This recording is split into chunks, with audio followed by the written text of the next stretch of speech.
Now, John in Centerville texted it. It's not Centerfield. He's in Centerville. Centerville.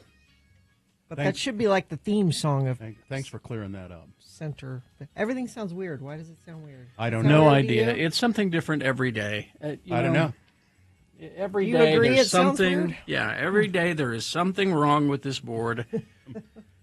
Because today is opening day of baseball, and we tip our hats to the great heroes of baseball. Roger Clemens, adulterer, steroid user. Oh, is that what you're going to do? Is that how you're going to attack this? The great Ty Cobb, he mentions in center field, racist extraordinaire. Yeah, that's true. Yeah. It's what's his name? Pete Rose, Yeah. Charlie Hustle. Yeah. Gambling on baseball. Yeah. Today is opening day, and 165 games from now, I think it is, will be. Oh, boy, that was a long season. Long season. Yeah. How do you feel about Joe DiMaggio? I had a Mr. Coffee for a long time. I used to use that as my coffee pot of choice, Mr. Coffee. But he didn't treat Marilyn too well. No, he didn't. Well, but she's the love of his life. Mm-hmm. He put a rose on her grave every year. Or something. Yeah, and he's buried next to her, or Oh, vaulted next to her. Vaulted next to her. He bought the shelf next to her. So he can give her crap in the afterlife. So he's next to Hugh Hefner as well. I guess so. Who's also a dirtbag. He's on the other side. Yeah. Yeah. But Willie Mays, he's okay. Say hey, Willie Mays. I think Willie Mays is still alive. Really? Let's look. I think Look it so. up. I think Look so. it up. Yeah. So it's a baseball season. I always want. No. He died last year. So at 93. I knew he was long-lived, but I always think I'd like to just follow a team and get involved in baseball. You can do that. It's time. It's opening day. It's fresh start, Bill. You can start today. Last time I tried that, it was with the Pittsburgh Pirates because I first sort of grew to like baseball a little bit when I lived in Pennsylvania going to graduate school. Mm-hmm. You had to like sports. And so I thought, and the Pirates were pretty good back then.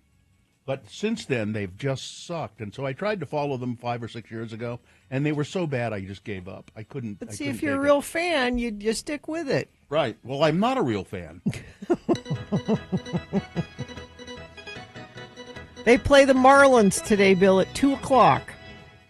You could start today. Okay. I'm gonna at 2 o'clock. Yeah. All right. Just give it a try. Give it a try. How about you watch one game and see how you feel about it? Well, I don't have time to watch baseball. It takes up too much time. It does take a It's long a commitment. They've sped. They've made the game go faster. Yeah. Usually they finish in 2 hours and a couple of minutes, It's a pastime, Bill. Yeah, America's pastime. You say pastime, I say commitment. Yeah. So. Yeah. I'm telling you, I could save Major League Baseball. How so? Let women play on the men's team as well. Men and women on the same team. You want to save baseball? Make it interesting. I've been saying it for years. I don't know. Baseball is. It's a boys' club, Kerry. I'm sorry. That's the problem with it. It's a boys' club. That's the problem with it. That's why it's dying. That and the slow pace. Well, and they're too. They've done everything they can to ruin the game by interdivisional play. Mm-hmm. That's no good. And because the National League versus the American League, that means nothing anymore. No. But people used to take sides on that, and that was fun. You could argue about that. But yeah, that's what saves sports. Things you can argue about with other people. And they've kind of tried to get rid of all of that stuff. Adding women to the team. Something you could argue about. I don't want no dames on my team. Or maybe we could have women's teams play men's teams. See how that goes. Integrate. Put them together. But, I like the idea of baseball better than I like baseball. And it's sort of fun to go to a baseball park, but then, you're usually drinking beer and eating pretzels, and then you go, What happened? What? What? Something just happened. Where's the replay? What? You need to pay attention. Well, it's hard because You have to pay attention to nothing for a long time. You pay attention to nothing for a very long time, and then something happens that you pay attention to. But if there were women on the field, you keep beating that drum. Mm-hmm. It's worth a try. Mix Terry. them up in there. It's worth a try. Mix them up in there. I don't know. That's one thing that will probably not happen in baseball, I would think. Needs to happen. All right. Well, I am Mr. Sports after all. Right. Yeah. This has been Farting Around with Carrie, Bill, and Gina on X96, Radio from Hell. You bet it has been. Now it's going to be your check-ins. You got any ideas about how to make baseball better? 877-602-9696. That's the number to call. Check in with the Radio from Hell show. We like to hear from you in the morning, so don't disappoint us. Call us, 877-602-9696. Or you can, of course, text us if you like, 33986. But check in with us nonetheless. RanLife.com/X96. Well, RanLife has a floor rate. I don't really know what that means. See, you need to get a hold of RanLife. I can just give you the basics. RanLife, 3.25%. That's their floor rate right now on 3-and-1 adjustable rate mortgages for FHA and VA loans. That's 3.25% on 5.983 APR. Now, what does that mean? Well, it means you can get more money. You can get a better house. I've dealt with RanLife myself. They've held my mortgage in the past, and they do a very good job. You could get a bigger house, a better location, maybe get that gourmet kitchen that you've been thinking of. You can borrow up to $190,000 more than you could with the current market rate. So turn your dream into an address with RanLife. Visit ranlife.com/X96. That's ranlife.com/X96. Talk to them about turning your dream into a new home. X90.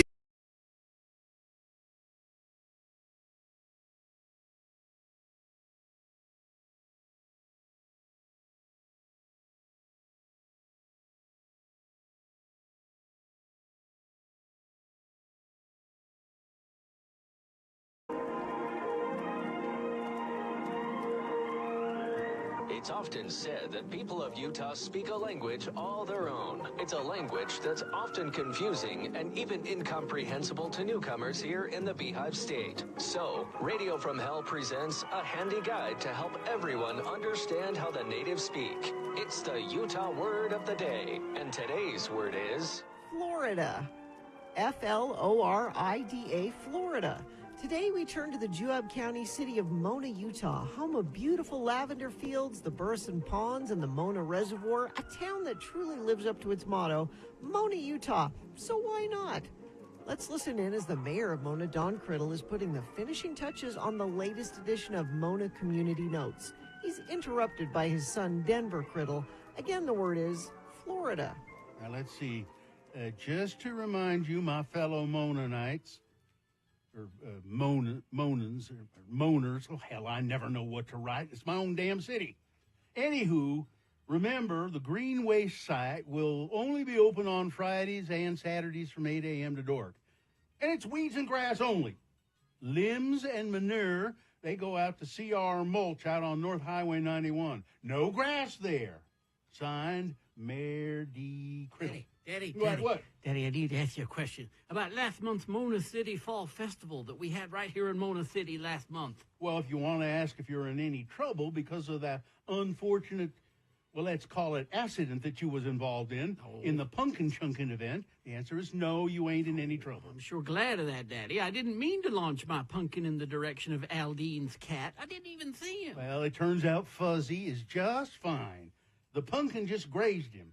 And Aldine says Fuzzy has always walked kind of funny anyhow. Well, that's not my question, though, Daddy. Well, if you want to ask me why you didn't win a prize in the something pumpkin cooking contest, I don't know the answer. I wasn't one of the judges, and it would be unethical of me to get involved. Well, I thought my pumpkin puree, American cheese, and bacon surprise casserole should have won something.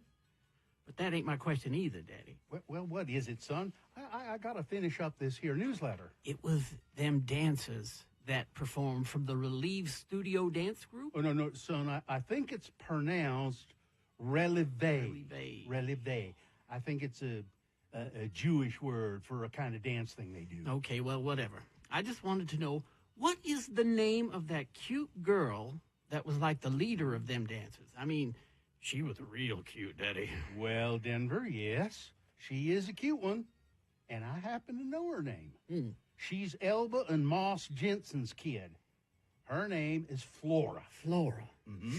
Flora, my, what a pretty name, Flora. You know what, Daddy? I'm going to ask her to go to lunch with me. I'm going to ask Flora to lunch. I'm going to do it. I'm going to take Flora to lunch. Join us again some other time as we examine how the Utah natives speak with the Utah Word of the Day.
It's 6:20. Let's get this over with. You heard the man. Text us or call us, 877-602-9696, or text us 33986. Do we have an opening sponsor, Gina? See movies on the big screen at Broadway Center Cinemas this weekend. Get your laughs in with classic comedies The Princess Bride and Anchorman on Friday and Saturday. Get tickets and showtimes at slfstix.org. The moon is just a little crescent there.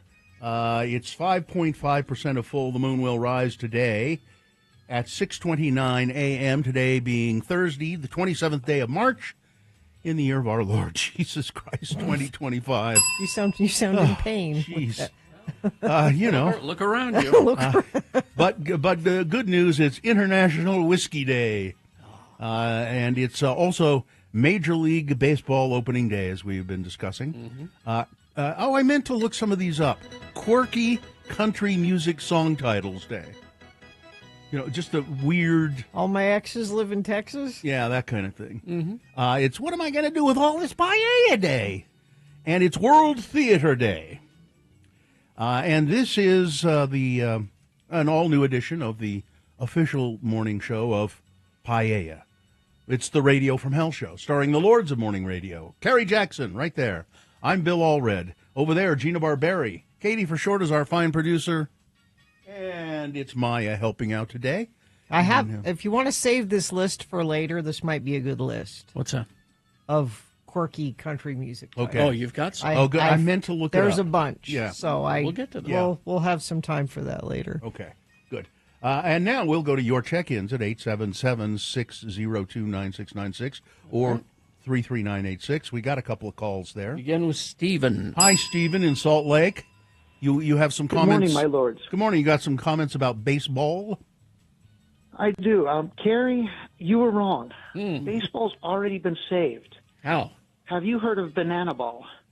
Yeah, these are fun. I'm talking Major League Baseball. Right. It's Major League. What's banana ball? Explain it to us, Stephen.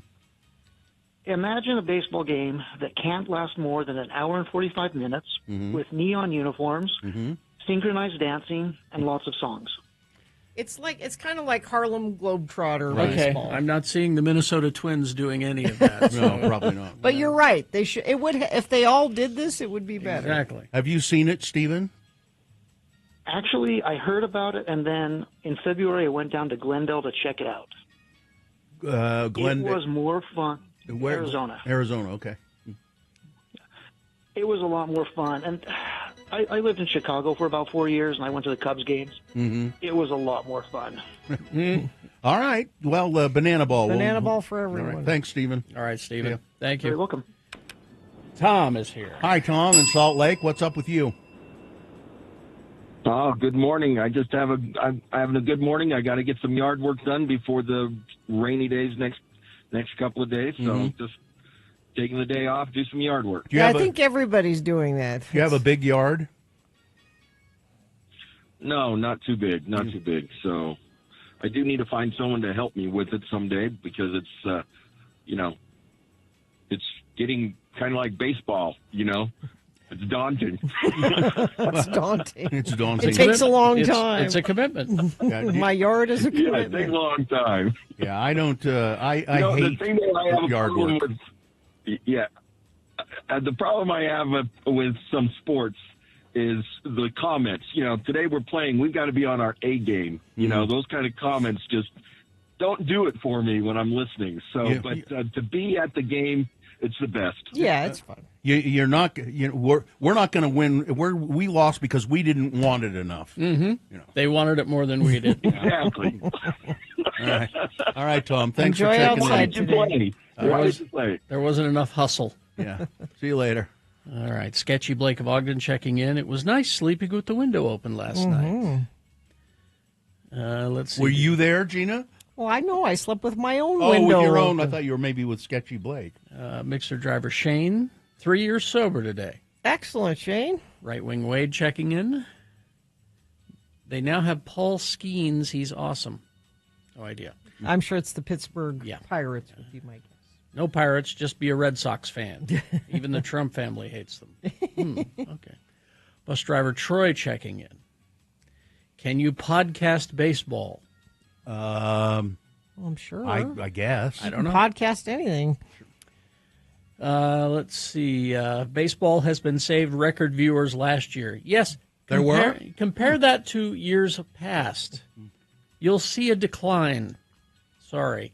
Perry City listener checking in. The Twins got their tonsils out yesterday. I don't think he means Minnesota Twins? No. Actual twins. One has already said that he's sick of eating soft foods and wants his tonsils back. So he can eat the foods he likes.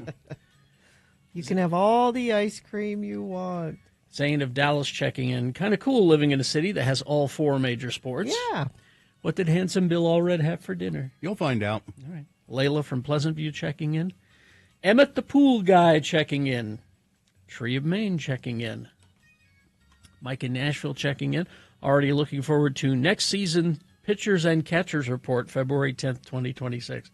No idea what any of this is. Peyton checking in from all over the place. Baseball is a fool's game. Oh. Part-time checker-inner Johnny Hash checking in. I didn't know it was opening day in baseball today, and ironically had my daughters watch A League of Their Own last night for the first time. Oh, that is a perfect movie to watch with your daughters. Mishak of Erda checking in.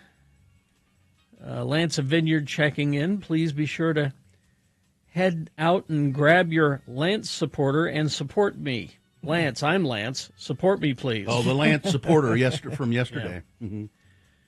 Every inning begins with a shot of whiskey. For every home run, the other team has to take an additional shot. That's how we make it. It's a drinking game. Make baseball a drinking game. Anything at this point.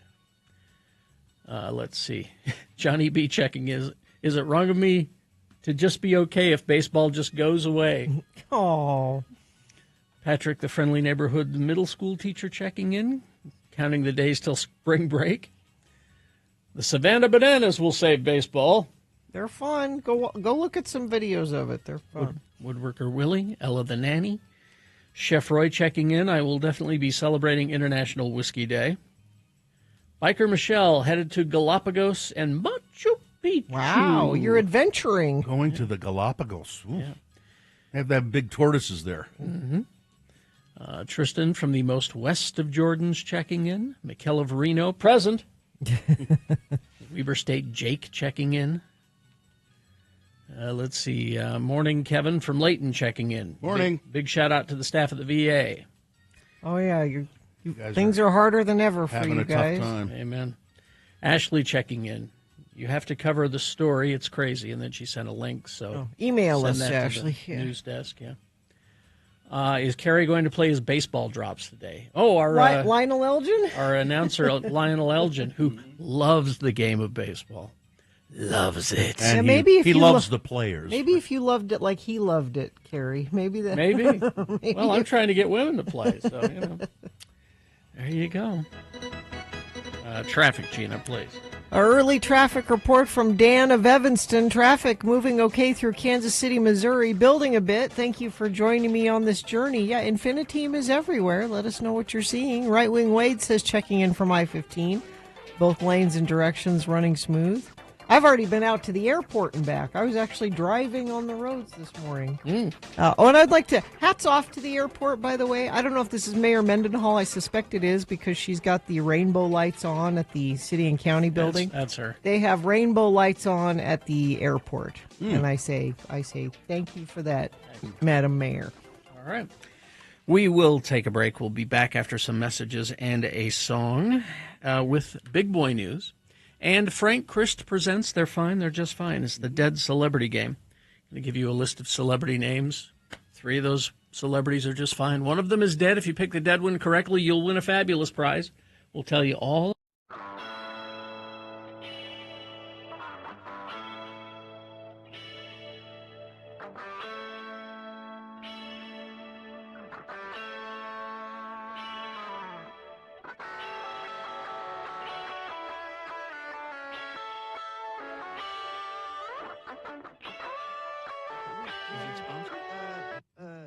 No. All right.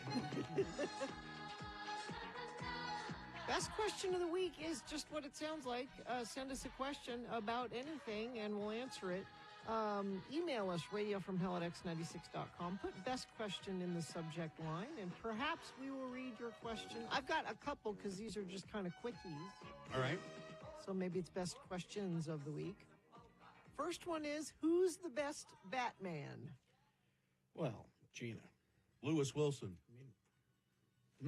He was the first Batman in the 1943 Batman serial that they showed him in movie theaters.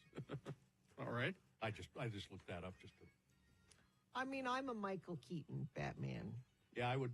He was sort of the one I liked the best too. Well, lady and gentlemen, Are we wrong? We're wrong, aren't this we? is a discussion that could be had. Okay. All right.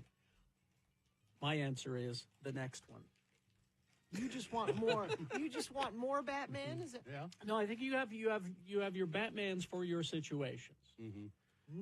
Michael Keaton needed to be that Batman for that situation, to bring Batman into the Dark Knight era. Every generation has its own Batman. I mean, I'm always partial to Adam West myself. Okay. But yeah, Keaton was there for a reason, and then Christian Bale. What about Val Kilmer? Well, now that's another discussion. I had this discussion with the creators of the Venture Brothers cartoon, Jackson Public and Doc Hammer. All of us were sitting around a table at San Diego Comic-Con, but we weren't talking about the best Batman. They wanted to talk about which Batman had the largest codpiece. Yeah. Well, that'd be Val Kilmer. And it was determined that, Sure. I think it was Doc Hammer that said, well, it's got to be Val Kilmer. That's obvious. And then there are those who, let's do the vocal Batman, just vocal. The voice actor. Like animated, Kevin Conroy keeps coming up. Everybody says he's the best. So I think the worst Batman was, because you don't even think of him, Ben Affleck. I liked him okay for that situation. He was in a Zack Snyder movie. That's what Zack Snyder needed in a Batman. Everyone always forgets George Clooney was Batman, too. I never forget. I thought he was a good Bruce Wayne. Oh, there you go. Did they all have nipples on the suits? No, just Clooney. Just Clooney. Why Oh, was wait, did Val Kilmer have? I don't know. I wonder why that was. It was because it mimicked Roman armor, is what the costume designer said. But, I think a different Batman for every different situation. All right. This is from Tristan. Morning, Lords. If you had followed your childhood dreams, what would you be doing right now? Sleeping. Childhood dreams. What did I don't. I wrote a paper in the 5th grade. In the 5th grade. That I wanted to be a talk show host. Really? Now, not like this. Oh. Like a TV. You mean like a real talk show? Like a Stephen Colbert kind of a thing? Yeah.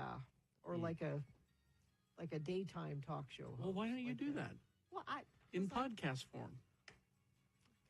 I mean, that's a whole other discussion. Because my wife is missing your podcast. I know. It's because my kids are I made the mistake of making my podcast around conversations with my kids, and they are all too busy. They don't talk to you anymore. Well, it's time for a reformat. So, Remain Seated could easily be just a talk show. It could, well, it doesn't have to be your kids. I guess so. Yeah. I mean, I don't know if I wanted to do this when I was a child, but for a long time I thought my dream job would have been to be a radio actor in the like the 30s, 40s. You could do again. We can keep saying You can do that. We can do this now. Well, and that's what a lot of podcasts are these days. Yeah, I mean, there's it's not the same as you go and you do these live studio audience performances, and you didn't have to memorize lines. You could use a script. Yeah. You did that with Radio West. You did that radio play. Plan B Theater. Yeah, I did a few. That's where I really thought, God, this is a great job. I'd love to do this all the time. Well, people are going to hate me. I'm doing it. Why would they hate you for that answer? Because a lot of folks have childhood dreams that go unfulfilled. Oh, and then they resent people whose childhood dreams are fulfilled. I'm doing it. I'm happy you're doing it. And I guess technically I'm doing it too. Yeah. I really did find what I really wanted to do, and that was this. And I'm lucky because a lot of people go to work and they don't like going to work. They don't like their job. They only go to their job as a means to an end so they can go have fun doing something else. There's work to live and live to work. Yeah. But I have fun when I'm doing this, and then the rest of my life is miserable. Stop.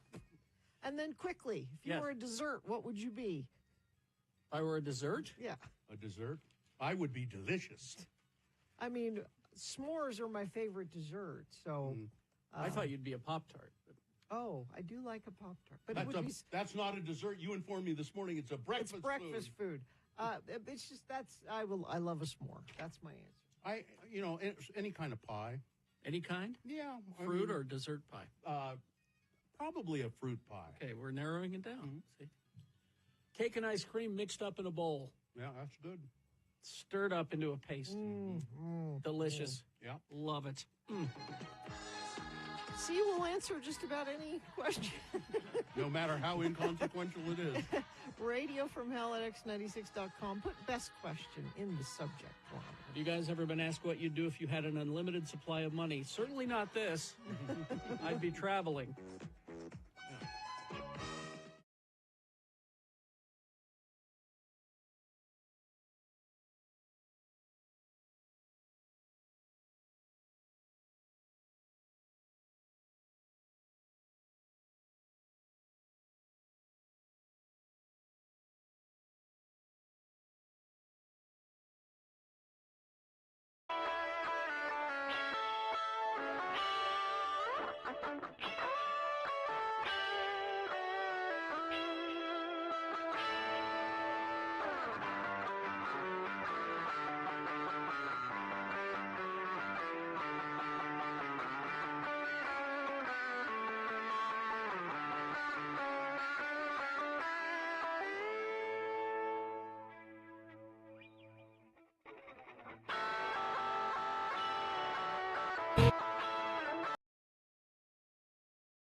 Fire, water, burn.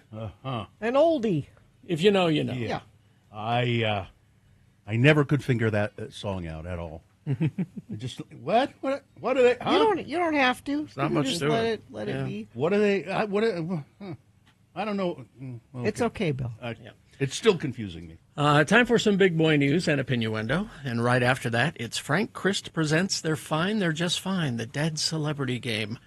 Going to give you a list of 4 celebrities. 3 of them are just fine. 1 of them, dead. If you pick the dead one correctly, you're going to win tickets to see Collective Soul with Live July 13th at Utah First Credit Union Amphitheater. Thank you.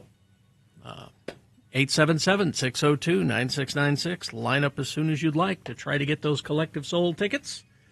The sooner, the better, because we're going to play right after this. Big boy news and opinioendo brought to you by Travel Club 365. Sorry about that. From cruises and all-inclusives to bucket list adventures, your local travel pros can plan it all for every budget, all with no planning fees. Give Travel Club 365 a call or text 801-441-0102. That's 801-441-0102, travelclub365.com. It was 30 years ago that music legend Selena Quintanilla Perez, just better known as Selena, was killed by her fan club's president, Yolanda Saldivar. Oh, yeah. For the past 3 decades, Saldivar has served her life sentence in Texas. Now 64 years old, Ms. Saldivar has a petition for parole under review, according to Texas Department of Criminal Justice online records. On Sunday, she's up for parole for the very first time. According to a spokeswoman for the Texas Board of Pardons and Paroles, her case will be voted on or around then. But there's no exact date for the decision to be released. Selena was born in 1971, had an incredible vocal gift in childhood, and she had a huge fan base. It would be similar to if, like, Britney Spears' fan club president had shot and killed her. It was that big of a deal. She was known all over the world as the Queen of Tejano, or even more simply just as Selena. She broke barriers for women in Latin music. She opened the floodgates for a new generation of contemporary artists of Latin descent who would go on to enjoy huge popularity with mainstream American audiences. She often sang in Spanish, spoke in English, reflected a cross-cultural identity that resonated with her listeners. She won a Grammy in 1994. And but she was murdered by a president of one of her fan clubs. Yolanda Saldivar, a former nurse, was the founder and president of Selena's Fan Club. She was a manager of Selena's clothing boutiques. She was fired in 1995 when money was discovered missing. And that's when she decided she would exact her revenge. Selena was shot in the back, .38 caliber revolver in a motel room, and she ran outside and collapsed into the lobby. She was rushed to a hospital and pronounced dead. And I still see Selena T-shirts out in the wild. Oh, yeah. I still see it everywhere. So I'm guessing she's not going to be paroled, but they're probably not up for parole. The way Utahns vote by mail is changing after Governor Spencer Cox signed a new bill into law yesterday. You mean the way that people universally love and convenient? And there was no problem with? No. Yeah. The House Bill 300, instead of signing your ballot, you have to write the last 4 digits of your ID, which can be a driver's license, social security number, state ID, or tribal ID card. Also, voters need to opt in every 8 years to receive a ballot in the mail.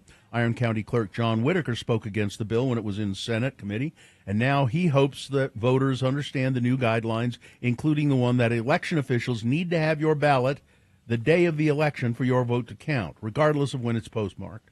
For us, the challenge will be that we need to be able to communicate to voters the new requirements, in particular when the ballot has to be in the collective clerk's possession, said Whitaker. They want this to be harder. Yes. And Donald Trump has signed an executive order compelling states to require voters to show proof of citizenship when voting. He has no power to do this. The executive order is expected to be challenged in court. While many states have enacted laws requiring voters to produce a driver's license or state ID card when voting, this order goes a step further, requiring such documents to be real ID compliant. But you're right. Trump's order is simply written down on paper. It has no strength of law. Each and will be state makes their own rules about that. Police have identified 2 teenage girls who they call persons of interest connected to the death of a woman found inside the vacation home in southern Utah. Abigail Paige Flanagan, 17 years old, Mahalia Gabriela Sorescu, 16 years old, were both known to be at that home in Washington City in the Sendera at Sierra Hills community over the weekend before leaving for California on Sunday. Washington City police said the girls arrived in Utah, visited local national parks and other sites before departing, while Flanagan, who goes by Jay, and Sorescu, who goes by Bella, have yet to be located. Their rental car was discovered in Bellflower, California, and the teens have ties to the Sacramento area. We know that they were involved with our victim. We know that they were present at the home at some time at the night of the incident, said Washington City Police Captain Corey Klotz. But they're still not calling them suspects. They're just calling them persons of interest in the case. They don't know exactly where they are. Local police are working with California and federal law enforcement to try and locate them. And let's keep on the subject of crime here for a minute. We'll go to the crime desk and a morsel of murder with Gina Barberi. Here's the headline. Ex-NFL player's wife texted 2 words, "kill him," and now she's a suspect. And she claims it's just a figure of speech. I was just messing around. Following a heated dispute over a private jet. You know, it's happened to all of us. So like us. Yeah. Bound for the Bahamas, Lindsay Shriver sent a 2-word message to her boyfriend. Quote, "kill him," read the message, which authorities allege concerned her husband, Robert Shriver, amid the couple's contentious divorce. Now, that the couple was going through a divorce, but they still were living together, and they shared a home in Atlanta and a vacation home in the Bahamas. Again, like So like us. do. Yeah. The husband was taking their 3 children on a trip to the Bahamas, and Lindsay said, "Well, I want to tag along because my boyfriend's there. Can you give me a ride?" And the husband's like, "I'm not giving you a ride in our private jet so you can go hang out with your boyfriend in the Bahamas." He said, "That's weird, and it's weird to do that in front of the kids." Come on, honey. They must have more on her than she said kill him. She's threatened him before, but so like us, these celebrities, so like us. Yes. A former scout leader and school counselor was arrested on Tuesday in St. George. He's sentenced on Tuesday, rather, to at least 15 years and up to the rest of his life in prison after admitting to sexually assaulting multiple young people over the decades. 5th District Judge Ryan Christiansen noted that in multiple victim impact statements, people said they initially thought that David Scott Curtis was an angel, noting his positive impact. But the judge said he was a wolf in sheep's clothing. He said Curtis preyed on the community and that his positive influence was his method for hunting victims. Donald Trump has placed a 25% tariff on auto imports, a move that he claims will foster domestic manufacturing. They're going to be bringing those plants back to America. Instantly, they can build them in days. Plants being built all over the place in America. We'll have this will spur growth. We'll have more money than we know what to do with. We're going to be doing to automobiles, which you've known about for a long time. We'll be announcing that fairly soon over the next few days. And then he threw AI in there for some reason. And AI will have new AI business, which is a new thing apparently, new business. But these tariffs on cars, why did he just threw AI in? Because he was probably told by somebody, mention AI when you can. You know, makes you sound like you're not a doddering old fool. A group of 4 American soldiers who went missing near a training area just south of Lithuania's capital have reportedly been found dead. The U.S. Army in Europe and Africa announced Wednesday that the service members, all from the 1st Brigade, 3rd Infantry Division, were conducting tactical training at the time they went missing. There's very little detail about what went on or what happened. The only fact we know is that the 4 soldiers had died. And that Trump didn't know anything about it. I'm going to get to this. Without Elon Musk at the table, Donald Trump fell flat on his face at a press briefing yesterday. In fact, the befuddled president proved to be the most clueless commander-in-chief in U.S. history, knowing absolutely nothing about his administration's recent national security breach that took place over group chat, nor had he heard anything about the 4 missing U.S. Army soldiers in Lithuania whose submerged vehicle was found yesterday. When Trump was asked if he still believed that nothing classified was shared with Atlantic editor Jeffrey Goldberg, the tired 78-year-old man in charge of national security responded with a shrug, "Well, that's what I heard. I don't know." When asked whether Secretary of Defense Hegseth who was in the texting group that exposed war plans to Goldberg, should worry about his job. A gobsmacked Trump erroneously said, Hegseth had nothing to do with this. Hegseth, how do you bring Hegseth into this? When Trump was asked if he'd been briefed on the missing soldiers in Lithuania, who the Guardian and AP News reported as dead earlier in the day, but reports had later stated that it was the submerged vehicle that was found, Trump again drew a blank. No, I haven't heard about that. Now, remember, if this were Biden, Oh, yeah. if this were Biden, even topics unrelated to military, such as when a reporter asked him for his thoughts on the plunging stock market that day, he responded, "Is that today? I didn't see that." if this were Biden. So much for a stable genius being in charge. To be honest, I've been very busy opening up a car dealership here at the White House for Elon. So. This is none good news, really good news. None too soon. A new antibiotic has been approved to treat UTI, urinary tract infections. What? It's an oral pill called Blujapa Sure. from a biopharma company in London. The company announced that the FDA has approved its medication to treat uncomplicated UTIs in women and girls ages 12 and up. So that is good news. Gina, this is sort of for you. You should probably. Did you hear about the Luigi Mangione and his Argyle socks? Oh, no. Well, I thought he was socks-less. I thought he went no socks. Somebody tucked a heart-shaped note of encouragement into some socks that had been packed for Luigi Mangione to wear to court last month in the United Healthcare CEO murder case. A court officer intercepted the note, which urged the jailed defendant to, quote, know there are 1,000 people wishing you luck. Manhattan prosecutors wrote in responding to recent requests from Mangione's defense lawyers. They include a bid to get him a laptop to review legal material in his cell while he awaits trial in the December shooting of Brian Thompson. Thompson was killed outside a Midtown hotel, you remember. But there was a package of little clothing for him and some brand new Argyle socks, and inside the Argyle socks, somebody had put heart-shaped cutout pieces of paper. There was crafting involved. Yeah.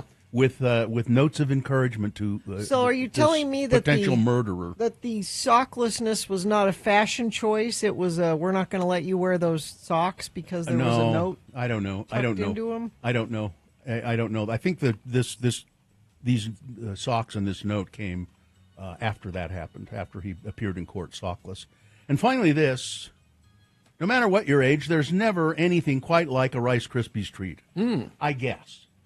The sweet, buttery, marshmallow-filled cereal treat is an icon, no matter how, if you buy it prepackaged from the store or make it at home. Rice Krispies has pretty much gotten its sweet treat line down pat with its strawberry chocolate, and most recently launched chocolate peanut butter variety of Rice Krispie treats. The brand even has you covered if you want candy-coated Rice Krispies treats, extra marshmallow dotted treats, and ice cream sandwiches. I'll take them all. However, despite its line of topped snacks, if you've ever wanted a Rice Krispie treat that's both sweet and savory, you've had to make it yourself until now. Kellanova is rolling out a new first-of-its-kind Rice Krispie treat line that includes first ever savory-leaning snack. The brand is releasing new Rice Krispie treats Bliss bars. Oh, look at that. Bliss bars.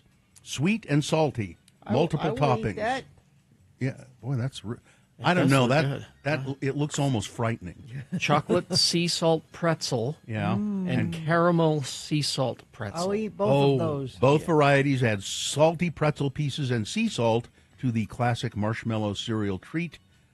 With your choice, either chocolate or chunks of caramel chips. Yum. So there you go. All right, that's it. Alex Jensen, the new coach for the Utah basketball team. You want to know how much money he's making? Okay. Just to start, the base. This is just, before all the add-ons, $3.6 million annually. Of taxpayer money. His salary with appearance fees and incentives could be as much as $21 million a year. That will make him the 8th highest paid Big 12 coach. But school lunches, that's nothing we can do about it. Utah Jazz. I'm betting you can get a super cheap ticket tonight to the Houston Rockets, Utah Jazz at 7 o'clock. Utah Hockey Club is on the road. 5 o'clock is when puck drops against Tampa Bay Lightning. Weather. No, Gina. What? Gina. What? BYU. I know. I have another whole sports report, and we're running out of time. BYU plays today. It's with the Sweet 16 starts today. I have another whole section ready to go. That should have been your lead. I don't pick your lead. You want me to pick your lead? You don't have to because I always pick the right one. I'll pick your lead. Oh, I see. You pick your lead. I pick my own lead. Big snow coming to the mountains of Utah, and especially the Cottonwood Canyons over the next 10 days. 2 storms are on the way. The first one will bring 5 to 10 inches to the Cottonwoods Friday and Saturday. Second storm is stronger, could bring 10 to 20 inches. Oh, what? Yeah, we are not out of the woods yet. So this is your day to do yard work if you want to do some yard work today. 76 will be a high today. Traffic, let's see if we've got any. Looks really good. I have no slowdowns, no accidents. Let me check our message stream, see if friends of the program have sent in anything at 33986. Nope, but happy to pass something on. Let's see. Here's a quick baseball note. Roy High Baseball Varsity is on a winning streak. Their ace pitcher, Skidmore, a.k.a. my son, is impressive. Feel free to send us stuff like that, too, at 33986. We're running out of time, but you can put in high school baseball. You bet I can. Jeez. Oh, my gosh. Speaking of picking leads, it's Frank Christ. He's joined us here in the studio. Oh, Frank, why are you crying all? Those Rice Krispie treats look so delicious. Oh, you can't eat that sort of. You can't eat anything, can you? No, he doesn't have a stomach. Yeah, it just goes right. I got no gutty works. Yeah. Frank is a Grim Reaper, a skeleton, if you will. A skeletal figure, wearing the robe, wearing the hood, the rope belt. He carries a scythe, and his specialty is reaping the souls of celebrities. Oh. And you can hear him whimper at that because he loves them. All of our precious celebrities, everyone, everything they say and do is right. And it makes you so sad when you have to go to the scene of a celebrity death and check to make sure that they're. What you hold a little mirror under their nose or anything? Only in extreme cases. But then Frank collects the soul or the essence of that celebrity, puts it in his electric scooter, and off he goes to the distribution center. And you leave the celebrity's essence there, and then you don't. I don't know what happens to them. They go to hell. It's hell.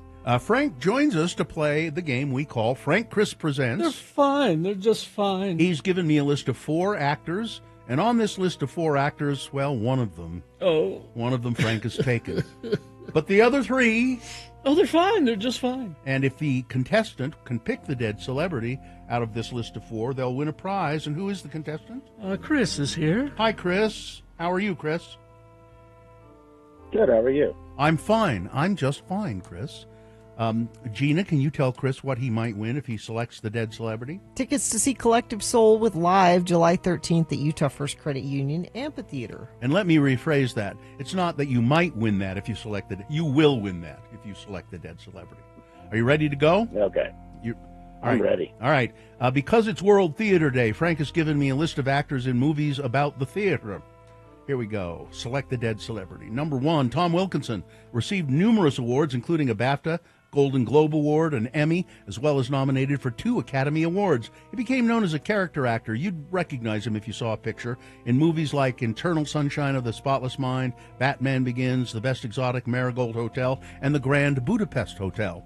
His theater movie, he was in Shakespeare in Love, which is all about the Globe Theater and Shakespeare and all of that. Number 1, Tom Wilkinson. Number 2, Zora Lampert. She was in the cult horror film Let's Scare Jessica to Death. She earned 2 Tony Award nominations for roles on Broadway. She won an Emmy for an outstanding guest appearance in an episode of Kojak.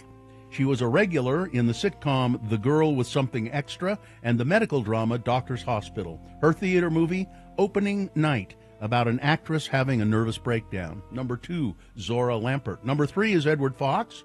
He starred in the film The Day of the Jackal. He was the titular character, the Jackal. Fox is also known for his roles in Battle of Britain, The Go-Between. He collaborated with Richard Attenborough, appearing in his films Oh, What a Lovely War, A Bridge Too Far, and Gandhi.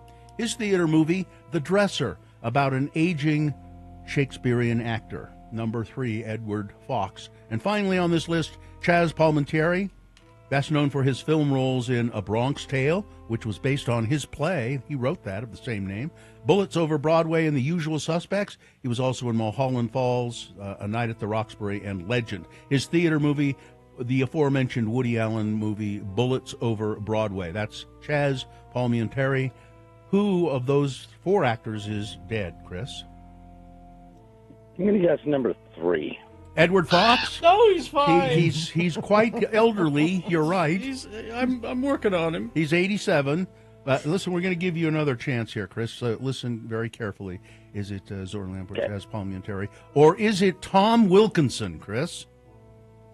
I'm going to guess Tom Wilkinson. Good guess. Good guess. Mr. Wilkinson died in 2023. Just recently. At 75. He was 75. So congratulations, you got it on the second chance, and unlike Frank, we believe in second chances here on the Radio from Hell show. You're going to get those tickets, Chris. Say thank you, and we'll put you on hold. Thank you. You're welcome. All right. Well, I've got to go check on, I don't know. Zora Lampert. No Zora one Lampert's 93. 93? Yeah. Oh, well, there's some possibilities there. Yeah. But birthdays today. No very precious celebrities today? Well, I mean, it's a real housewife's birthday. I don't consider them celebrities. Really? Isn't there a different Reaper for that? Yes, it must be a reality show. Yeah, Reaper. I think so.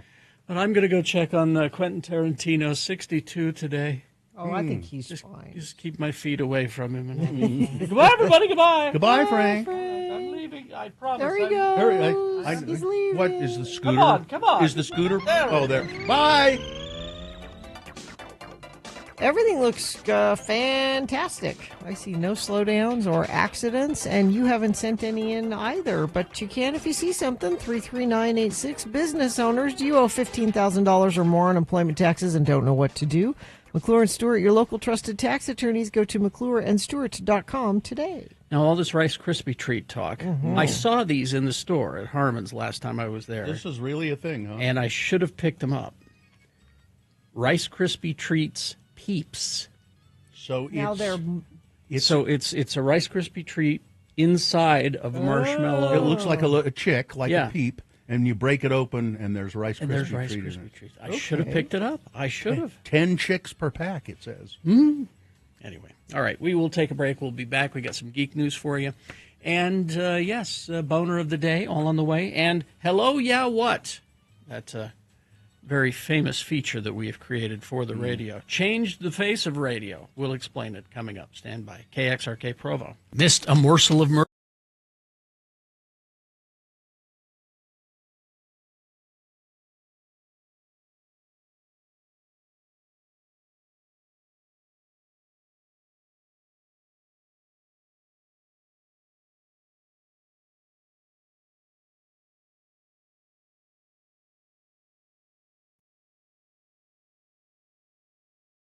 Couple of animal things that I mentioned that briefly, that sugar glider. If you go to @RFHBill and on Twitter, there's a little video there. And I don't remember where I think I stumbled across it on Twitter. But sugar gliders are little tiny. They look like sort of like squirrels. Monkeys. Yeah, kind of monkeys. They have opposable thumbs. And they're very small. Also, they're like people. They're very small. And they call them sugar gliders because, A, they love sugar, and B, they can glide through the air. They jump off of things, and they spread out they have this kind of flaps between their legs. They're like a flying squirrel. But this sugar glider is so cute because he's up on a little a stick, and there's a human down below whose hand is you can just see the human holding out a hand. And the sugar glider moves along the poles, spots the hand. It's obviously something that they've trained him to do. And he launches off the stick and lands on this person's hand. But the way, Rocky the Flying Squirrel, the way he lands on the person's hand is so cool because his little hands grasp onto the person's thumb, and as he hits, his eyes kind of close and then open up. Yeah. It's like, I made it. Well, it's just the coolest looking I thing. found 10 reasons why sugar gliders are not good pets. I'll bet. Okay, but find that little video. That's what you should do, rather than I'm not going to get a sugar glider. I'm just trying to dissuade you. I'm not you going to seemed get enamored of the sugar glider. No, I'm enamored of the video, not the sugar glider. They require specialized care. Yeah. You should have you have to have 2 of them as well because they're very social. Most people can't offer enough space. You think, well, they're small little things. They get depressed if they're alone. Yep. Vets find it hard to treat them. I'll bet. There are some legal issues with owning them. They're expensive to purchase and care for. They are also, I've read all of that, they are also very affectionate, though. I mean, the people who have them, they're very affectionate with the people that have them. They're prone to injury and disease if they're not properly cared for. You can't leave them with someone else. Because they bond with you. Oh, well, then forget it. Yeah. Also, and this is the worst one for me. It's a commitment. They're messy and smelly. So That's what Lindsay in the chat room is saying. We had sugar gliders, not the best pets. And then the other animal video I saw, you guys might have seen this today, the beluga whale. Did you see this? Did not. And apparently, it says, a beluga whale interacts with children. He's a scamp. Well, what did he do? This beluga whale, he's in the tank at the aquarium. Yeah. And he'll swim up, and the kids will be standing there looking in, and he'll swim up and look at him, and then he flips his tail so that water comes flying out over the top of the tank and drenches the kids. And it's gotten to the point where the kids know that this is going to happen. It's coming. Yeah. And they go stand there on purpose. Yeah. And and the whale is obviously just so pleased with himself doing it. He's a prankster. Yeah. He's obviously having a great time doing it. And Katie just retweeted that on our Radio from Hell Twitter. The beluga whale? No, the sugar gliders. So. Yeah, it's pretty cool to watch him fly onto that person's hand.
Did. He's caught baseball fever. Has he now? Yeah. If only I could love baseball as much as Lionel Elgin does. It is contagious. Yes. Yeah. All right. Is this a sponsored feature, Gene? Find the perfect gift for every occasion at Cabin Fever. From board games, playing cards, and hobbies, located in Trolley Square, it's Cabin Fever. Thank you. Dave keeps sending me pictures of stuff that he's got in the store. Oh, Cabin Fever? Yeah. I keep saying to myself, I got to go get that. I got to go get that. All right. Let's see. Let's begin. Now, I had like 3 trailers for you to watch today. And then yesterday happened. I don't know what happened yesterday. What? This was huge. Oh, I think I know what you're going to say. This was huge. I wasn't aware of it until after we got off the air, and I sat down at my desk and started doing my work, and I got notification that, turn on YouTube and look at the Marvel channel. Okay, great. So I turned it on. Mm-hmm. And they were announcing the actors who were coming to Doomsday. Okay. Avengers Doomsday. Mm-hmm. Now, how they did it is very simple. It included a shot of a director's chair with the star's name on the back. You've seen those. Yeah. Mm-hmm. And every 12 minutes or so, the camera would pull back, revealing another chair. Okay. And every time they revealed another chair, music from the next actor's movie would play. So like the Avengers theme or whatever it was. Mm-hmm. The camera kept shifting to a new chair and a new name. 26 actors' names were revealed. In one movie? All recognizable names. All recognizable. If you're a Marvel fan, you know the actors, you know the characters they play. Mm-hmm. The last one was Robert Downey Jr. Which we knew already. Which we knew because he's playing Dr. Doom. Mm-hmm. And then he's in his green suit. He's been wearing green a lot because it's Dr. Doom's color. Okay. And he turns to the camera and he goes, shh. Now, I've got a complete list here. Well, let's hear it. But here's what's wild about. Okay, let me get into the list here. Let me scroll up here. And I'm going to see if I know what characters they play. Okay. Now, keep in mind, they may not be playing the characters that they're known to play. Because Robert Downey is in. That's the thing about this whole reveal. All right? All right. Hemsworth, yeah, Chris, Thor. Tom Hiddleston, Loki. Mm-hmm. Who last we heard was one of them was dead and the other one is holding the universe together. If you watch the Loki TV series, that's where we left him. Anyway, Anthony Mackie, Captain America. Yeah. Paul Rudd had his own little chair. He had a little Ant-Man because he's my favorite Ant-Man. Letitia Wright, who is currently Black Panther, Shuri. Oh, okay. Simu Liu, Shang-Chi. Danny Ramirez, Falcon. Winston Duke, M'Baku. These are all, Black Panther. And then they rolled into the Thunderbolts. Sebastian Stan. Okay. Florence Pugh. Okay. Wyatt Russell. David Harbour. Hannah John Kamen, who plays Ghost, which puts to rest all the speculation that she was going to die in the Thunderbolts movie. Lewis Pullman, who is playing a character in Thunderbolts simply known as Bob, but the rest of us know him as the Sentry, who is one of the most powerful Marvel hero/villains that there is. His character in Top Gun's name was Bob. Oh, interesting. I'm just throwing that out there. But here's where it gets weird. The cast reveal also included Patrick Stewart, Ian McKellen, James Marsden, Rebecca Romaine. They're all X-Men. Yeah. From the 2000s X-Men. All right? Oh, I can't do that. Also Alan Cumming, who was in X2. Kelsey Grammer, who played Beast. Oh, that's right. He was in Last Stand, and he did a cameo for the Marvels. Channing Tatum was there. Gambit. Fantastic Four cast was there. Pedro Pascal, Vanessa Kirby, Ebon Moss-Bachrach, The Thing, Joseph Quinn, Human Torch. Hey, this is for one movie? This is for one movie. Or they're trying to throw you off. No, Tena Huerta, who played Namor in Black Panther, Wakanda Forever. We were surprised to see him because there was some sexual misconduct charges that were being thrown around. But he plays Namor. He's going to be there. Now, here's the thing. So is this going to be like an 8-hour-long movie? No. This is the other part of it. People behind the scenes say that they are not done releasing names. Because you notice that Chris Evans wasn't mentioned. Right. Although they said he was coming back for it. Okay. So, yeah, huge. I mean, to Bill's point, I don't see how you have a movie with all of those people that's only 2 hours long. Well, do you remember the end of Endgame? So they might just be... Everybody got time. Also, names not mentioned. None of the Guardians of the Galaxy. Rocket's in charge of the Guardians of the Galaxy now. Well, that's why. And they did say Star-Lord would return. So it was a big day. I mean, I jumped out Oh, sorry. I jumped out when they had Florence Pugh as, Yelena Belova, and I went, how many hours are we into this? Yeah. Oh, this is going to be all day. I'm out. I'll wait till they release the list tomorrow. I'll just wait till tomorrow morning when they release the list. Really, there's no way they can, I don't know how they can do that. A lot of people. We'll see. But a couple of the trailers I had for you was, of course, the new Final Destination Bloodlines trailer. Drinks all around.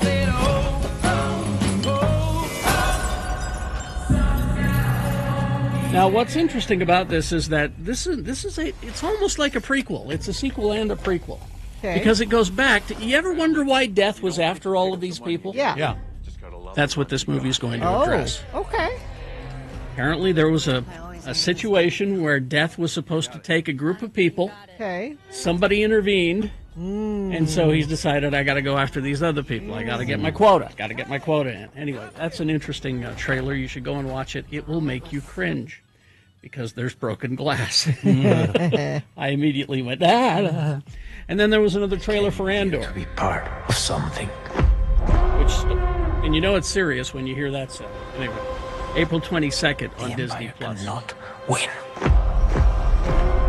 And people have asked me what I think about Andor, and I say, well, honestly, it's my favorite Star Wars. It's that good. Let's see. We also got information that there is a Friday the 13th TV series coming to Peacock, and we've cast Jason's mother. Yes? Uh-oh. See how you feel about this. Lake Crystal Lake? Yeah. Jason's mother is Linda Cardellini. Okay. Well, she's a good actress. She can do that. Good actress. Kill her, Mommy. There you go. All right. Traffic, Gina, please. The crash on I-15 southbound the border of Payson and Santaquin. The left lane of I-15 southbound is now open. The right lane remains blocked. And traffic is backed into Payson. It's the only accident UDOT's reporting, and the only accident anybody's reporting. I'm speaking to you, Infiniteam. Whatever you're seeing on the roads, please pass it along. 33986. All right, we got boner candidates. Here are the candidates you'll vote for in a couple of minutes. Number one, distorting reality, or as I call it, keeping things musky. Boner candidate number two, brothel-going councilman says he will not resign. And number three, you broke into the Capitol. Good job. Here's your check. Yep. Oh, boy. Boner of the day, big boy news, all coming up after some messages and a song. Stand by. Listen up, radio.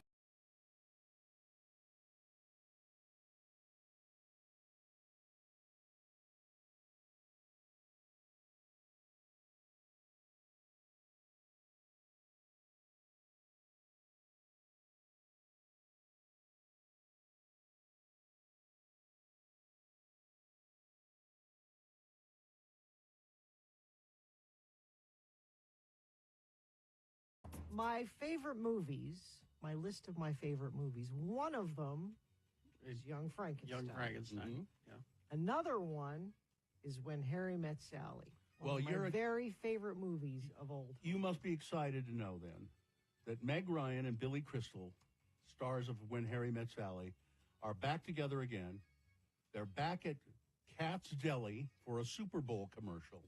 More than 35 years after When Harry Met Sally introduced one of the most quoted scenes in rom-com history, Ryan and Crystal reunite in this Super Bowl commercial for Hellman's mayonnaise, or best here. So it's Hellman's on the East Coast, and it's Best Foods on the West, here in the West. Well, that's just going to confuse us then if we see this commercial. Yeah, it's just they're doing Hellman's. So the ad sees the two of them reviving the 1989 movie's title character at the deli where Harry tells Sally, "I can't believe they let us back in this place." Now, when I heard they were doing this, I thought, what are they doing in the ad for? Mayonnaise? Oh, wait, I'm not sure that's such a good idea. Well, they're just having a sandwich. She says, Billy says, "I can't believe they let us back into this place." She says, "Why?" He says, "Hello." She says, "Oh, nobody remembers that." They're, of course, referring to the scene in the movie where Harry says he doesn't believe any of the women he's ever slept with have ever faked an orgasm. And Sally proceeds to offer a convincing demonstration in the middle of the restaurant, very loudly, that, yes, you can fake an orgasm. Can we play a little of it? We can play let's see if you've got it queued up. Well, I've got the orgasm. commercial. I've got Okay. the commercial itself. This. Oh, here she Anyway, goes. she puts Hellman's mayonnaise on the sandwich. Yeah. And it's good sandwich. A glop of mayonnaise, and then go ahead. What's happening? There we go. Oh my gosh. Oh, boy. So good. It's just. Oh, this one's real. Yes. Lunch and a show, huh? How about that? That is a sandwich. I'll have what she's having. And then there's Sydney Sweeney. Sydney at the end. Sweeney. Yeah. In the movie, it was Rob Reiner's mother. Yeah. Yeah. So I mean, that's a good idea. Except couldn't it for mayonnaise? That's a little too spot on, don't you think? I mean, should have been for like a soft drink or something. But they're in a deli. You have mayo on sandwiches in delis. It makes perfect but you have sense. soft drinks in delis too. I don't. Big glop of mayonnaise. I don't think Now- a soft drink will make it better. Now, another part of this commercial that I know you won't recognize, but I recognize instantly, is Billy Crystal is wearing the sweater. Yeah. Cable knit. This is a famous sweater. Now, he's not wearing that sweater in the original movie. That sweater appears at a different point in the movie, but it is like this fashion icon. I bet if you asked Tan France, he would have an opinion about this. Is a course he would. beloved sweater. And this is the weird thing about When Harry Met Sally. Billy Crystal is not a good-looking man. He looks okay, he's but fine. he's not like a matinee idol guy. There's something about that character in that movie and that sweater in particular that women find irresistible. Like, he's super attractive. And you would never say that Billy Crystal is a super attractive person. He's super attractive in that sweater. Now, hang on, because on my social media feed, somehow, I don't know how this wound up in my feed, the algorithm or something. There was somebody who was tweeting, if you'd have told me that Billy Crystal had a six-pack at one time, I wouldn't have believed you. And it was a picture from Running Scared. Yeah. Where he and Gregory Hines are shirtless. Playing basketball. And the person who was tweeting this is obviously a young person. Yeah. He said, if you'd have told me that he was good looking at one time, I wouldn't have believed you. I mean, he wasn't bad. I'm not saying he was bad looking, but I don't think anybody ever said Billy Crystal was, like, sexy. He's sexy in Mrs. that Crystal? movie. I don't know. I'm looking at a picture of him and Meg Ryan just sitting there smiling at the camera that somebody put in our chat room. I think he's a very handsome older man. Yeah. No, I am attracted to Billy Crystal. She looks great. And I shouldn't be. Well, no, you shouldn't because you're married. I mean, Gina, you shouldn't have even said that. And then somebody else put the original Billy Crystal in the sweater picture there. Yeah, he's cute. This is cute. This is a good look. Yeah, the sweater that he's wearing in the original is not that. It's got a collar or something. It's kind of like almost like a Bill Cosby sweater. Yeah, it's black and gray and white and yeah. But I love that they added that to because those are the things people remember about the movie is the sweater and the deli scene. No, what I remember about it is her having the orgasm in the deli. That's all I remember about that movie, as a matter of fact. Now, while we're talking about things that I love, can I bring this up now, too? I texted my sister yesterday, excited, breaking news, Little House on the Prairie reboot ordered by Netflix. How do you feel about this, though? But she said she's excited. I'm going to Carrie Jackson this. Show me what you got. Because Carrie, this is very similar to your reboots of your geek things. Yes. I can geek out about Little House on the Prairie, and I'm not going to be one of those Little House on the Prairie fans that says, no, it's the original and nothing else. I am willing to give it a shot with the reboot. So you are. Show me what you got. Yes. Yeah. Now, are they going to have some of the original cast back? Michael Landon, Yeah. some of those people? From the dead? Michael Pass. Are they just starting over? But they're and it's starting over. and it's going to be muddy and dirty and, yeah. I don't know. Smallpox. It's Rebecca Sonnenschein who did The Boys, Vampire Diaries. So maybe knows what she's. I think it needs to be dirty and muddy and tetanus filled and all of those things. I don't know. I'm excited. Are they going to do that? Willing. I hope they do the episode where Laura loses her leg to Tane Green. Don't they have to cut off her leg at some point? What are you talking about? I just seem to remember that. No, that's the fan fiction you wrote. Yeah, it's different.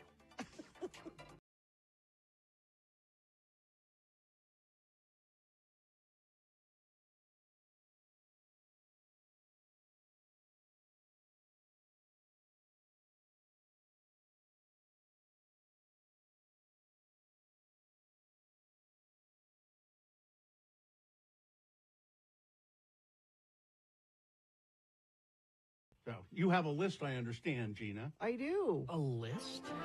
It's Radio from Hell with another list, because people love a good list. X96.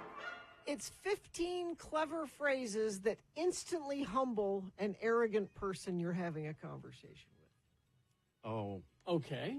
Let's see how many of them would work on me. Bless your heart. That's yours. Are you done yet? Yeah, try that. And my response to that would be, no, I'm not. Funny, I don't remember asking your opinion about that. Well, you need it. These are the responses an arrogant person would give. Okay. You're coming up with those really quickly, too. Yep. And that's relevant to me how? If you don't know, you need it more than ever. You get that makes you sound like a jerk, right? I don't care. I think you could have done better with that. That was kind of weak, yeah. Honestly, do you even hear yourself? I don't have anything for that. Could you dial back the ego to like a 5? Well, bless your heart. I'd be impressed if it wasn't so obvious that you're full of it. Full of what? Knowledge? Is that what you're against? I'll be sure to let you know when I'm interested in what you're saying. Or when you understand it. So what else do you have going for you? Good looks. Well. Hey! Weird flex, but okay. Weird what? Weird flex, but okay. I like that one. Oh. You do realize nobody's perfect, right? Well, yeah, of course. Okay, I've got places to be. Well, then be off with you. I'm sorry, I just I heard that That'll... Kilby Block Party ad with Devo, and I got excited. Don't apologize. Why would you apologize? That song will get the kids pogoing around the gymnasium, won't it? Yep. All right, 7:25, time for Boner of the Day. 3 news stories. These are examples of bad, stupid, or funny human behavior. And you will decide with your vote of these 3 candidates which one is the worst, which one deserves to be Boner of the Day for today, March 27, 2025. We'll give you 2 candidates now, a third after the news. Once you've heard all 3, then you will vote. One of you lucky random Boner voters will receive. Can't buy it. Got to win it. Radio from Hell Boner T-shirt. Boner candidate number 1, distorting reality. Or as I call it, keeping things musky. Elon Musk is facing criticism after perpetuating false information about the Netflix series Adolescence. The Tesla founder recently reacted to a post on his social media platform, X, falsely claiming that the show Adolescence was, quote, about a British knife killer who stabbed a girl to death on a bus and was inspired by real-life cases such as the Southport murderer. In fact, Adolescence was already in production when the mass stabbings took place in Southport last year, in which 3 children were killed and 10 more were injured at a Taylor Swift-themed dance class. The original post, shared on X last week, claimed that Adolescence team had race-swapped the actual killer in order to make him a white boy who was radicalized online by the Red Pill movement, branding the show anti-white propaganda. Despite the post's alarmist tone and completely false claims, it was still endorsed by the site's owner, Elon Musk, who responded, "Wow." Of course. Musk was quickly met with criticism about his reply, which remains active on his account at the time of this writing anyway. One user lamented Elon Musk's reckless amplification of misinformation, like the false claim that adolescence is based on the Southport attack fuels division and distorts reality. Mm-hmm. Meanwhile, others pointed out that even the basic facts of the original post, including that the murder in adolescence takes place on a bus, It does not. is incorrect. Yeah. Boner candidate number 1, distorting reality, or as I like to call it, keeping things musky. Now, they do mention Andrew Tate. Yes. He's part of the problem. He's part of the problem. And it's all about that whole misogyny movement Yep. that is happening. That's what it's about. Here's boner candidate number 2. Brothel-going councilman says he will not resign. Paul Toner, city councilor in Cambridge, Massachusetts, is accused of paying for sex at high-end brothels operated out of luxury apartments, and he is now facing calls for his resignation. Mr. Toner is described as a most frequent customer at the brothel. He had a punch card. And has apologized in vague terms, I caused a lot of pain, Yeah. and vowed, quote, not to quit his job as a councilman. Toner is accused of exchanging 432 texts with brothel operators and arranging to buy sex at least 13 times in 2023, allegedly making him one of the brothel ring's most frequent customers, according to a criminal complaint made public Friday. His fellow city councilors were quick to speak out after those allegations surfaced in Cambridge District Court. You should see the guy, by the way, x96.com/live. That's a brothel goer if I ever saw one. At least it wasn't low-end brothels. That would be too much. As it is, though, he was charged with a crime, and he will face the music now and the voters later. As of Friday, Toner was one of 23 men charged with buying sex from the busted Boston area brothel ring named in probable cause hearings. 3 leaders of the ring have pleaded guilty to the crime, including sex trafficking. 28 men total are expected to be named. Toner is the only public official revealed so far. Boner candidate number 2, brothel-going councilman, says he will not resign. Coming up in a moment, boner candidate number 3, hey, you broke into the Capitol. Good job. Here's your check. Boner candidate number 3 coming up after this. Big Boy News and Opinioendo, brought to you by. Brought to you by news making you feel like you need to flee the country? Travel Club 365 can help. From cruises and all-inclusives to bucket list adventures, your local travel pros can plan it all for every budget, all with no planning fees. Give Travel Club 365 a call or text 801-441-0102. That's 801-441-0102, travelclub365.com. In West Philadelphia, where he was born and raised, there is now a street called Will Smith Way. Philadelphia Mayor Cheryl Parker and city leaders honored the Oscar and Grammy winner on Wednesday, renaming a street next to Smith's old high school. Philly, I love you. I am yours. You are mine, Smith said at a ceremony along a section of 59th Street that now bears his name. He reminisced about learning the values of hard work and education from his mother and father before hitting it big as an actor and rapper and Did you say slapping hitting Chris it Rock. big? Yeah. Nobody gets an easy ride. That was one of the things the streets of Philadelphia taught me, that there's nothing wrong with a hard day's work. So there you go. Congratulations, Will Smith. He's going to release an album, I guess, on Friday. That's what I hear, yeah. It'll be his first music project in 20 years. He's getting jiggy with it again? Maybe. Well, South Korea, helicopters dumping water over a burning forest in South Korea as authorities struggle to contain the country's worst-ever wildfires, which have killed now 26 people, forced at least 37,000 others to flee their homes, and destroyed more than 300 structures. Multiple wildfires have been raging across South Korea's southeastern region since last Friday. The government has mobilized thousands of people, dozens of helicopters, and other equipment to extinguish the fires, but officials said strong winds are hampering their efforts. Korea Forest Service Chief Lim Sang-seop said a small amount, less than 0.2% or less than 0.2 inches of rain was expected in the area on Thursday, not enough to play a meaningful role in extinguishing the wildfires. Authorities have not disclosed details about the civilian dead, except that they are mostly in their 60s and 70s.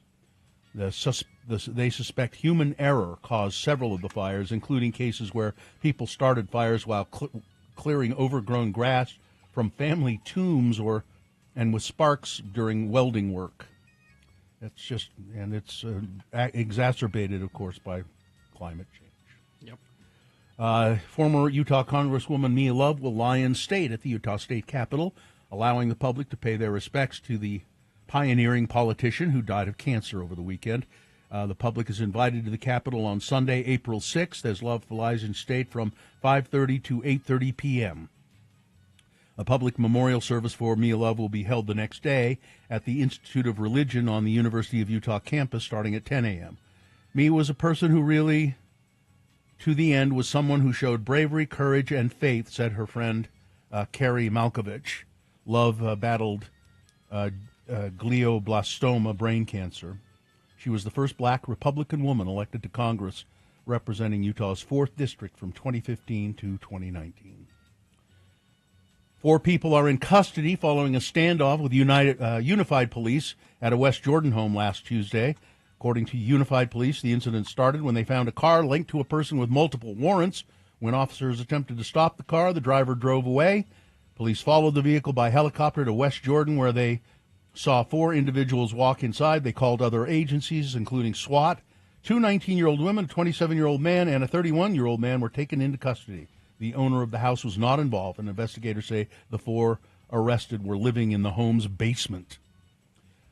Trump administration has, the Department of Health and Human Services under the Trump administration has abruptly canceled more than $12 billion in federal grants to states that were being used for tracking infectious diseases, mental health services, addiction treatment, and other urgent health issues. Yeah, why would you want that? The cuts are likely to further hamstring state health departments, which are already underfunded and struggling with competing demands from chronic diseases, resurgent infections like syphilis, and emerging threats like bird flu.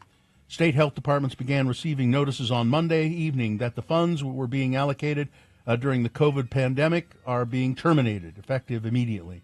No additional activities can be conducted, and no additional costs may be incurred. As it relates to these funds, the notice has said. Yeah.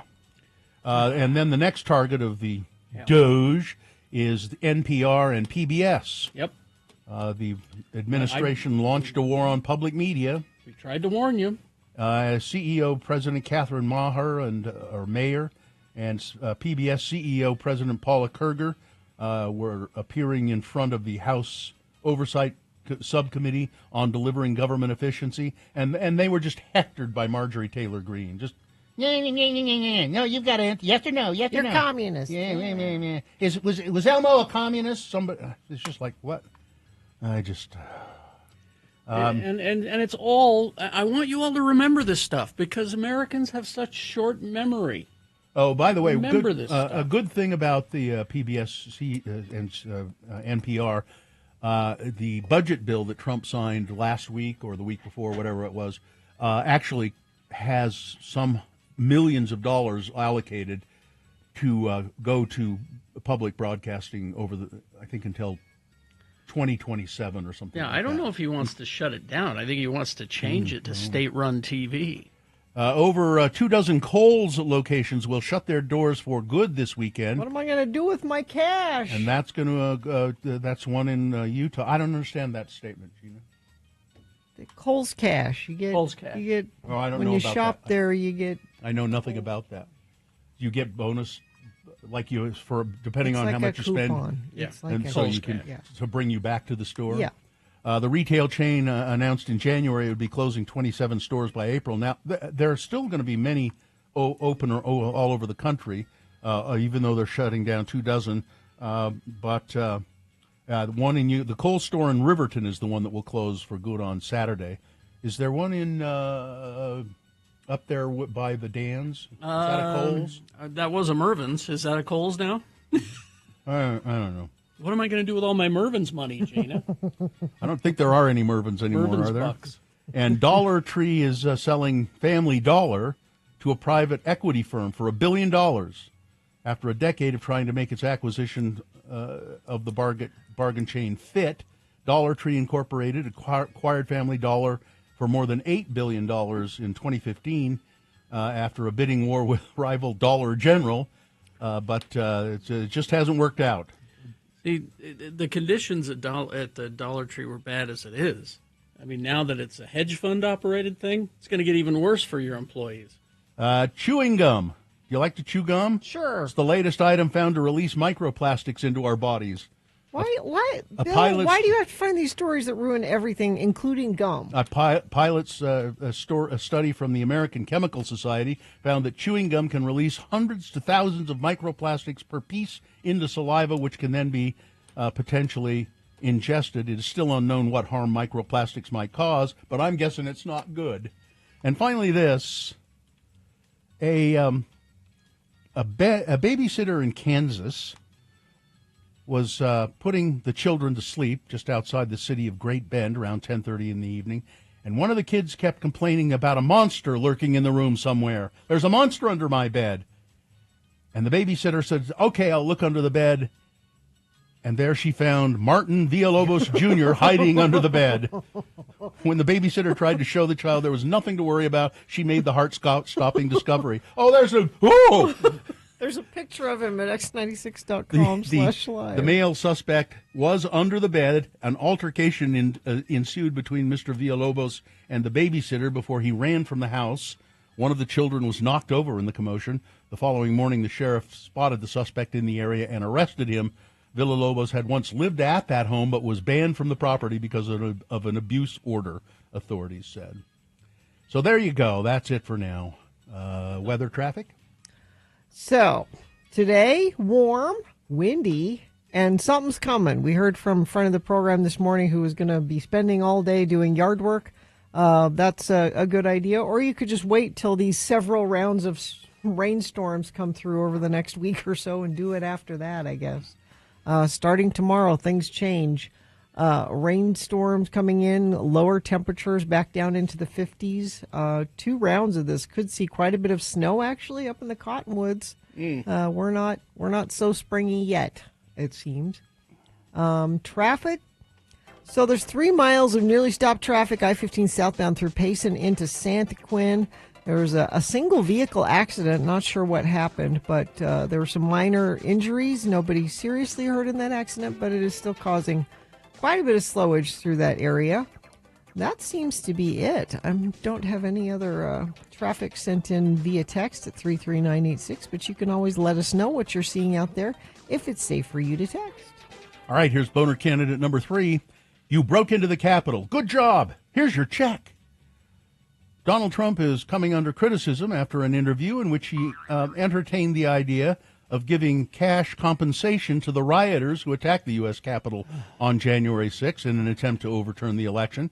Speaking to Newsmax host Greg Kelly, Trump bragged about giving pardons to to all of the 1,500 rioters, including many convicted of violent crimes like assaulting police officers. These people are incredible people, Trump said, and they were treated so unfairly, so horribly. The interviewer, Mr. Kelly, asked if there was any talk of a compensation fund for the rioters. Trump didn't really commit to such a plan, but indicated it's on the table. Well, there's talk about that. We have a lot of people talk about it. A lot of the people that are in the government now talk about it, because a lot of the people in the government really like that group of people. They were patriots as far as I was concerned. He then switched to bragging about his crowd size that day, but the notion of paying off the rioters who broke into the Capitol, attempted to block the certification of the election, and in some cases committed acts of assault and vandalism, it's too much. Even the idea of that. Yeah. Too much to bear. Doge is firing veterans. They're if it's screwing up the Social Security system, they're cutting aid to states for health care. Exactly. And but maybe we could give some checks to the rioters. Grandma's Social Security is in trouble, but we're going to give people who smeared feces on the wall checks. Number 3, you broke into the Capitol. Good job. Here's your check. All right. Let's review the first 2 and vote. Boner candidate number 1, distorting reality, or as I call it, keeping things musky. Elon Musk criticized because he's perpetuating false information about the Netflix series Adolescence. Boner candidate number 2, brothel-going councilman says he will not resign. Paul Toner, a city councilor in Cambridge, Massachusetts, accused of paying for sex at high-end brothels. And boner candidate number 3, you broke into the Capitol. Good job. Here's your check. right. You got less than 300 seconds to get your vote for Boner of the Day in. You need to decide of these three candidates, these three news stories, which one is the worst? Which one deserves to be Boner of the Day for today? 1, 2, or 3. Remember your candidate number, the one that you think should win. Put that single digit in the message of a text, just like that. Yes, here they come. Text it to 33986. Or you can call Katie in the producer's booth. She'll take your live voice vote at 877-602-9696. Or you can go online, x96.com. Look for the box that says Boner of the Day, March 27, 2025. Click and vote. If you don't see that box, refresh your browser. It'll appear. Click and vote. Like I said, you got less than 300 seconds to get your vote in. As soon as we award the boner, that means the phone lines will be cleared and wide open for Hello Yeah What, the innovative radio feature that we invented, where you call and talk to us about anything. Coming up. All right, time to vote.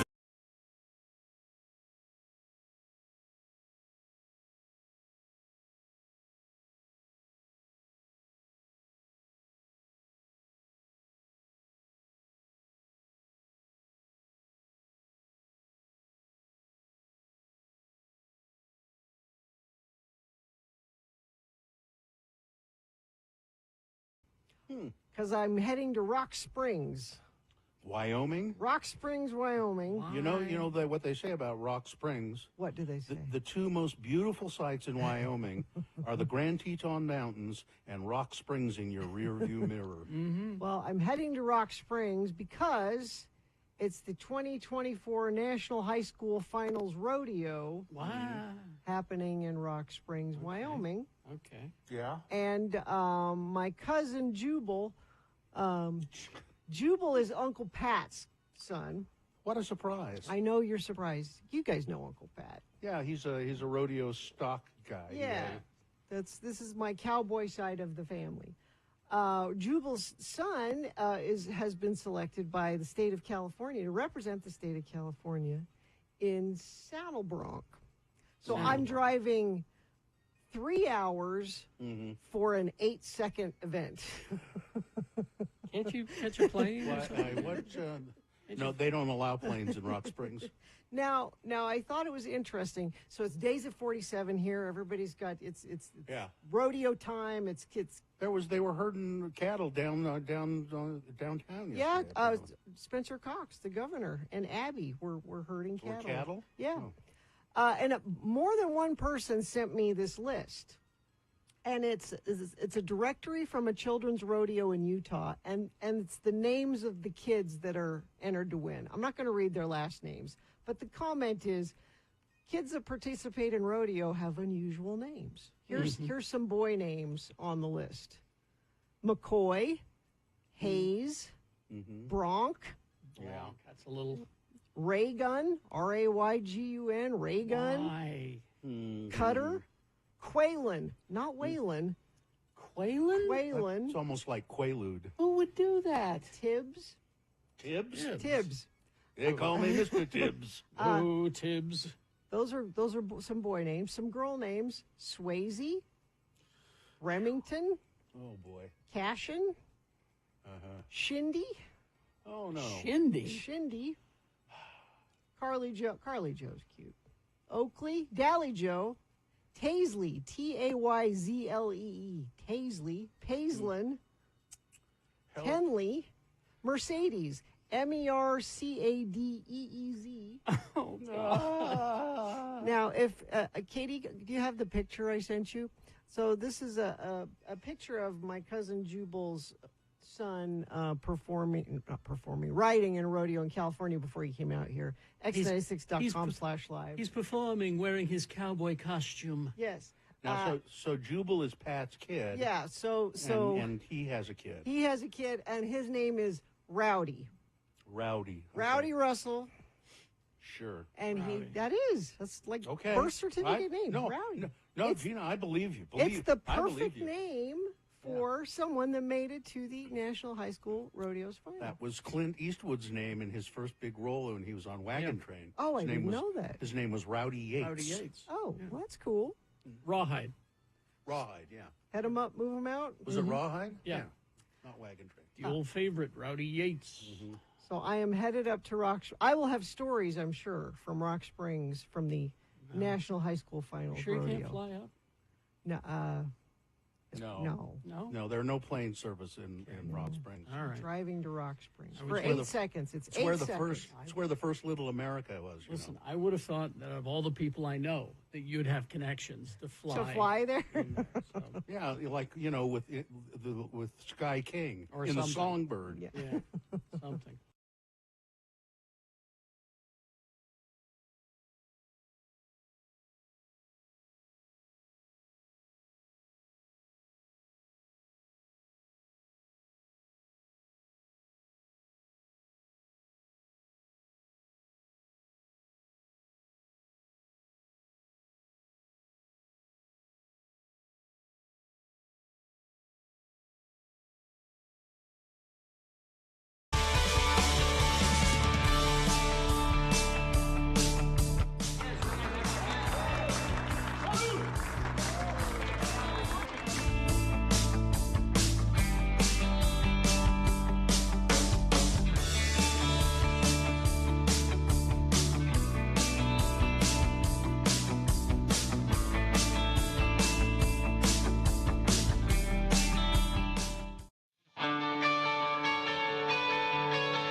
Temperature. I think I'm coming down with baseball fever. Oh, it's contagious. I think I got it.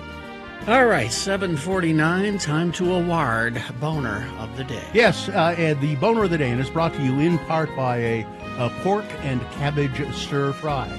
And X96 has your single-day tickets to the Kilby Block Party and at an exclusive price for a limited time now at X96.com. Get your tickets to see Weezer, New Order, and more at Kilby Block Party for only $89. Kilby Block Party, May 15th through the 19th at Utah State Fair Park. Well, 6 people voted for number 1, keeping things musky.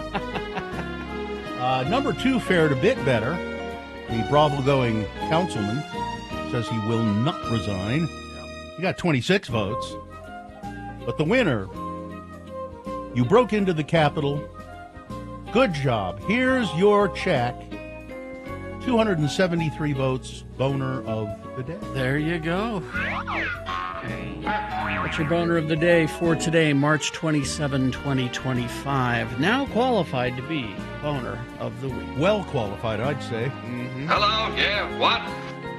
Yes, this is, we say this is an innovative radio feature, a call-in feature. It's also really a stupid one. Why is it stupid? Because we're just walking on air here. It's a tightrope. We're taking a chance here. I think we enjoy talking to friends of the program about whatever they want to talk about. I do enjoy that, but most people on the radio. As a matter of fact, I think no people on the radio risk taking live phone calls anymore. 877-602-9696. It's true. If you hear calls coming in on another radio station, they're either totally fake, like actors, or they're very carefully curated. Yeah, very. We're not carefully curating anything. I mean, I think all Katie does is say, what do you want to talk about? And don't swear. And don't swear. Other than that. Yeah. And when Katie says don't swear, People really know she means it.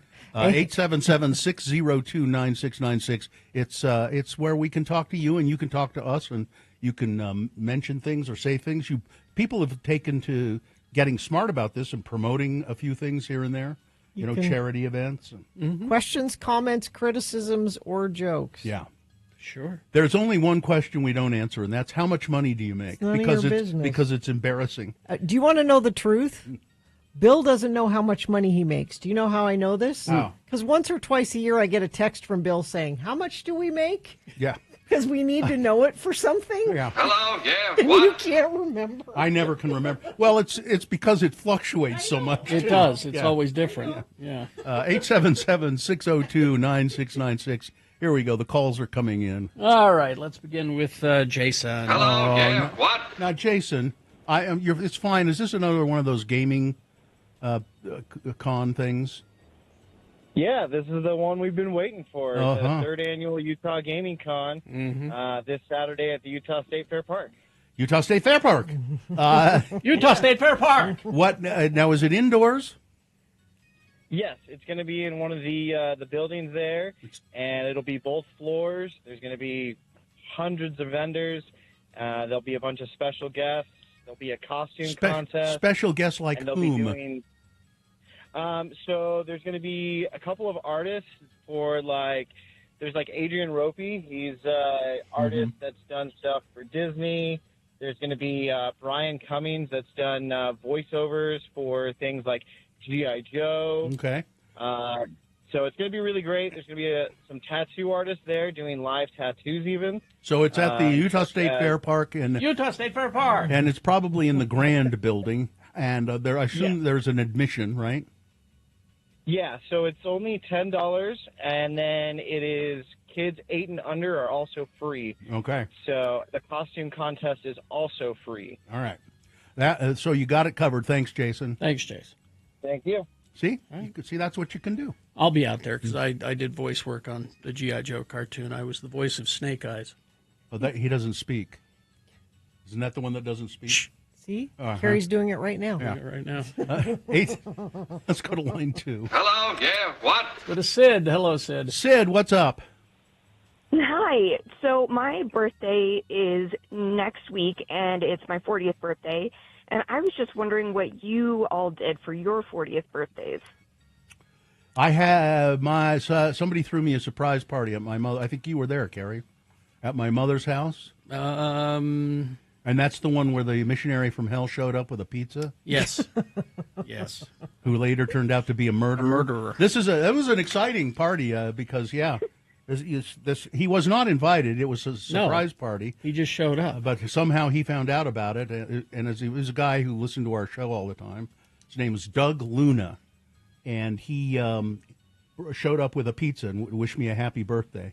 And then the next time I saw Doug Luna, I was doing a remote at Nordstrom. Oh, yes. And Doug Luna came in and got some stickers and stuff. He was with some other guy, and then they took off. And come to find out, where he had come from was murdering one of their roommates up in North Ogden Canyon. Yep. North Ogden Pass. Yeah. So, some along those lines. Yeah, why don't you try that out? Sid? Yeah, something like that. It was memorable. It was a memorable birthday. Yeah. You treat yourself, Sid. Yeah, or go bowling. Spoil yourself. Are you going to invite people to show up and... So far what I've requested is I just don't want to do chores. Exactly. I just want to be left be. That is fair. That's the best. That's the best thing. You spoil yourself, Sid. Just say, I don't want to do chores, and make sure you bring me a present. Yes, excellent. All right. All right. Well, if I meet a murderer, I'll make sure to pass it on to the murder desk. Okay, Yes, thank you. Thank you.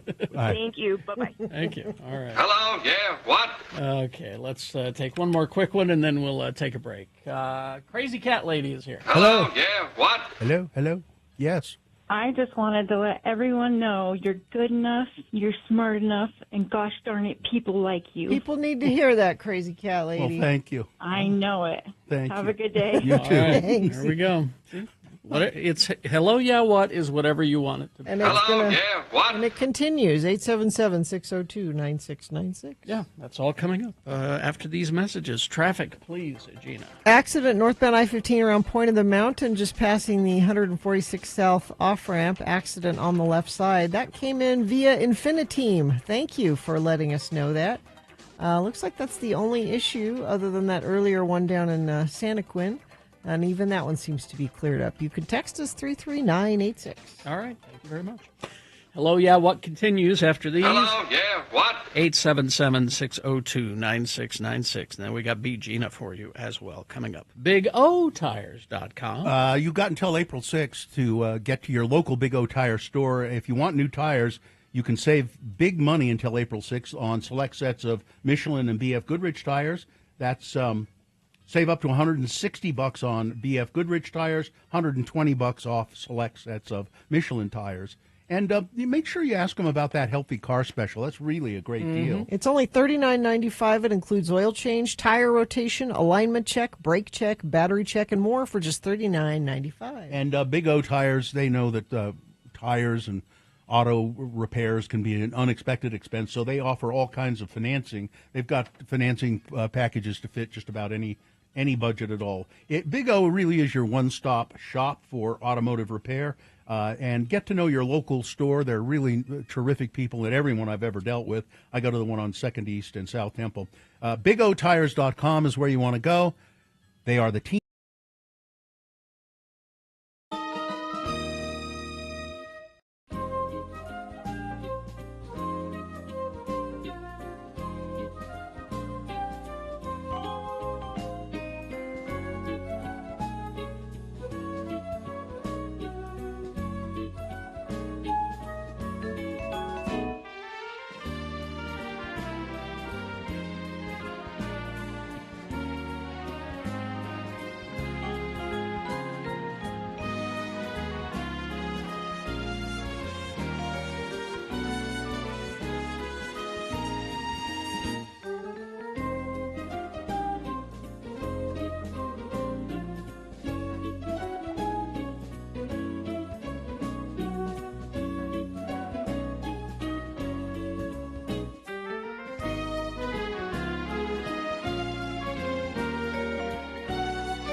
733-9886. God, his waiting jockstrap. Tyrion in Uinta, he texted in from Uinta. Tyrion, this is a call-in feature. We need you to call 877-602-9696. Uinta. All right. Hello, yeah, what? Okay. All right, lines are full. Yep. Here we go. Let's begin with Ramon. Ramon. Hello, yeah, what? Ramon, what's up? Where are you calling from, by the way? Hi, I'm actually working in Ephraim right now. Okay. What's up? Yeah, I want to give a shout out to Gina yesterday. She was really kind to us. She took a picture with my nephew at the Go Bulldogs. Go Bulldogs! game. They won last year. Soccer. So it was soccer. Oh, okay. They beat the dreaded Juan Diego. They're arch rivals, Juan Diego. Well. Way to go. Well, there you go, Ramon. What do you do? Are you're working right now?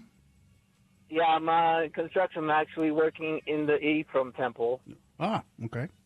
It's nice to see you, Ramon. It was nice to see you. Thank you. I also want to give tell a happy birthday to my son Ephraim, who's turning 13. You're working in Ephraim and you have a son, Ephraim. And the Ephraim Temple. Yes, There's a lot of Ephraim in your life. there's a lot of Ephraim in my life. I don't know. All right. It's And lastly, sorry, I wanna say that I'm very proud of my daughter Molly Gamble. She's on her fourth week of basics in the Navy. Oh, nice. Well, nice. She's on the battleship Ephraim. I got my Navy hat on today. Yes. Ramon. Yeah, we saw you with the Navy hat yesterday too. Ephraima. All right, Yep. Ramon, thanks for checking in with us. Thank you. Have a good see you day. later. Thank you very much. All right, let's go to Mike in Nashville. It's, Hello, yeah, what? Hi, Mike. What's the latest with the Dave Matthews Band? Well, I've got an on-this date for you guys for tomorrow. Okay. So 27 years ago, March 28th, 98, D&B released the first single from their best album, Before These Crowded Streets. And the first single is called Don't Drink the Water. It's a great song. Did you send that to us? He says it's a long song. Yeah, it was one of the ones that just, it's like a 7-minute song yeah, on the vinyl. So it's kind of, But, it's about the usual stuff, colonialism, manifest destiny, how it affected the Native Americans. It's so romantic the way he does that. Indeed. Yeah. It really is. All right. And Alanis Morissette guest vocals on the song. Oh, so. well, you had me there. Yeah. All right. Thanks, Mike. Yeah. Thanks, Mike. So if you can't play it tomorrow, maybe in a couple weeks when I come to pick everything up, you can play a different song. Well, we'll see. Okay, Yeah, we'll try. indeed. All right. Mike has sent all of these Dave Matthews Band vinyl records to us, and they're just And I don't understand sitting why right he's over there. coming here to pick them up. I don't know. Why didn't he have them sent to his house in Nashville? I don't know. Maybe his wife has said, no more Dave Matthews. No, it was an excuse. I know it was an excuse to come to the studio. Could be. All right, let's go to, is it Christy? Yeah, Christy. Hi, what's up? Hello, yeah, what? Hi, I am calling to encourage students at Twilla High School to vote for my son, Dylan Johnson. He's a special needs student, and inclusion is important, and he would be a great SBO because he's so kind and nice to everybody. We need more of that. So he's got my We vote. do. Well, you don't go to that school, Gina. Well, if I don't. We can maybe arrange to have you go back to high school.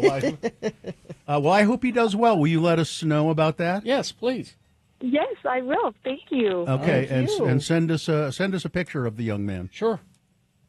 Will do. Okay. You vote for Dylan. Vote for Okay, Dylan. yeah, Bye. vote for Dylan. For Dylan is our. See you, Christy. All right, let's go to Emilio. Hello, yeah, what? Good morning, Senor. What can we do for you? Morning, guys. I just wanted to say that there are some upcoming goth shows that people should go out. Goth shows. Yeah. Okay, like what? Yeah. We've got the Birthday Massacre coming to the Metro Music Hall on the 5th. Okay. We've got Rose Garden Funeral Party coming on the 14th next month. Okay. And Vision Video is coming on the 23rd. It's Time's goths kinda tough galore. right now, so Goths galore. It is. All right. You know what I've taught my nieces? What? Because they go to Disneyland a lot. I keep telling them that if they ever get lost, look for a goth person Why is that? They'll They be will, nice. They will help you. They will be nice. They will help you. All right. There you go. Thanks, Emilio. All right. See ya. Thanks, guys. Thank you. Bye. Let's go to Lisa. Lisa? Hello, yeah, what? Lisa, where are you calling from? Yes, good morning. I am calling from Roy. Okay. And I'm calling because I work for the Utah Military Academy in Riverdale. Okay. And our drill team has won best overall first place, if you will, regionals and state. And so we are now headed to California for nationals. Excellent. What sort of things does a drill team do? Here, I'll show you. Oh, here we go.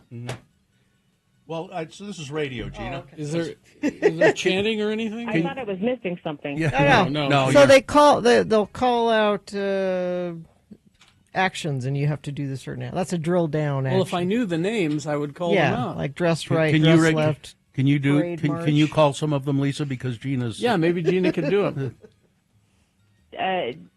No. No. Because- Okay. sorry. Dress right. Dress. Yeah. Well, there's three different parts to the drill team. There's color guard, there's armed, and there's unarmed. The armed one is the one with the rifles they throw up in the air. Yeah. That was not Gina. Color guard is the flags. Unarmed is just. You were unarmed. I was unarmed. Okay, she was unarmed. Well, good luck. Will you let us know how they do? Well, yes, but the reason for my call was so we're still short some money getting there. So it's more of I'm sending it out into the universe. I believe we're short about $2,000. These students have thumbs, don't they? Yes, they do. They also have legs. They can and- hitchhike. Have them hitchhike. Yeah. Well, they should be fundraising. It's character However, I agree. Yeah. I agree. But I'm sending it out to the universe. We need, I believe, like I said, we're just shy of $2,000 to get there. To we're 11 years. How can people help if they want to help? If they want to help, contact the school, 801-689-3013, or online at utahmilitaryacademy.org and donate to the competitive drill team. Okay. And that would just help us immensely. Okay. There you go. but You might consider that hitchhiking plan, though. See you later. Thank you. Thank you. Thank you. All right. Cement Dave is here. Dave, Yeah, what? do we have any of that? Do we have some of Dave's soap around? Oh, yeah. Yeah, we do. I need some soap for my underwear. Are you drawer. out of soap? Well, I How do you run out of it in your underwear? Well, I drawer? periodically take it out of the underwear drawer and use it, and then I need another. I've still got a few bars. Anyway, Hi. go Yeah. ahead. Anyway, hi, Dave. I'd be happy to make a delivery for you, Bill. Okay. So anyway, go ahead. Well, I would like to thank Mrs. Cement Dave for spending the last 18 birthdays of her life with me. Oh, happy birthday, Mrs. Seaman. That's sweet. Are you doing anything nice for her today, I hope? Well, I will let it spill now in case little Cement Dave's listening. We are going to go pick up our new puppy today. I love a new puppy. What kind of a puppy? Yeah, what'd you get? It's a Border Collie Aussie mutt. She met the puppy and fell in love, and I said, okay. Aww. There you go. All right. We need a picture and a name. Have a good day, Dave. Thank you. We'll do. We'll send pictures as soon as we get them. Okay. All right. One ya. more quick. Hello. Hello, Yeah, yeah, what? what? It's Kay. Hi, Kay. What's up? Hey, I was just trying to say that things are getting kind of bad, but they could always get worse. So enjoy your spring break while you've got a chance. Okay. Well, thanks. Things Thanks. are bad, but they could be worse. So I have guess. a good spring. Put it break. that You way. know yeah. what? It seems like we're headed there. So just wanted to make sure people enjoy while they can. Yeah, as while it lasts, because pretty soon you won't be able to enjoy Exactly. anything. Exactly. All right. Yeah. Thanks, we'll probably Kay. get spring break taken away from us, really. That's right. Who yeah. knows? That's true. We We're don't have the taking budget We're for taking it. away spring break's funding. Doge has taken it away. All right. Thank you, Kay. See ya. Okay. All right. Yeah, thank you. Traffic, please, Gina. Oh, damn it. Sorry. That's all right. Didn't mean to do that. Crash eastbound 201 freeway near the top of the on-ramp from Redwood Road, blocking the right lane and shoulder. We got a free Home Depot bucket. It's on the road I-80 West by 5600 South if you need a bucket. there's one over there. Better get a bucket. Anything else you're seeing? Let's see. Oh, here we go. Traffic at a complete halt briefly. Northbound I-15 right after 90th South off-ramp. Slow and go through Murray after that. Thank you, Infinity member, whoever sent that in. Also, I-15 northbound 16 north in Orem. There's an accident there. Infiniteam's all over it. You're texting us what you see, 33986. All right, thank you very much. Beat Gina coming up after these messages. It's easy to play. It's easy to win. All you have to do is play the game, really. It's multiple choice pop culture trivia. You'll be playing against Gina. What is the prize today? Tickets to see AJR July 22nd at Utah First Credit Union Amphitheater. All right, AJR tickets at 877-602-9696. Line up as soon as you can. The sooner the better to play. Beat Gina. 877-602-9696. It's multiple choice pop culture trivia, so it's easy to play. 877-602-9696 for the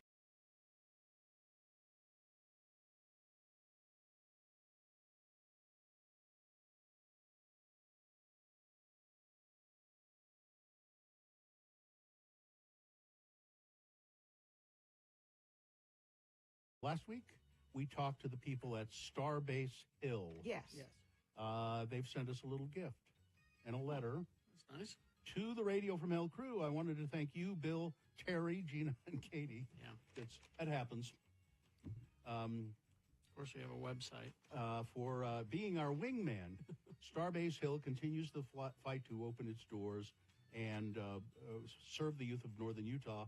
Without your help, our efforts would definitely be fruitless. Hopefully, the great education we offer will help. We will bombard the offices of Senator Lee and Senator Curtis in the hopes of gaining their support. Having the Senate Appropriations Committee recede to the House's proposed budget of $60 million, the fart in a windstorm, would restart operations nationwide for DoD Starbase.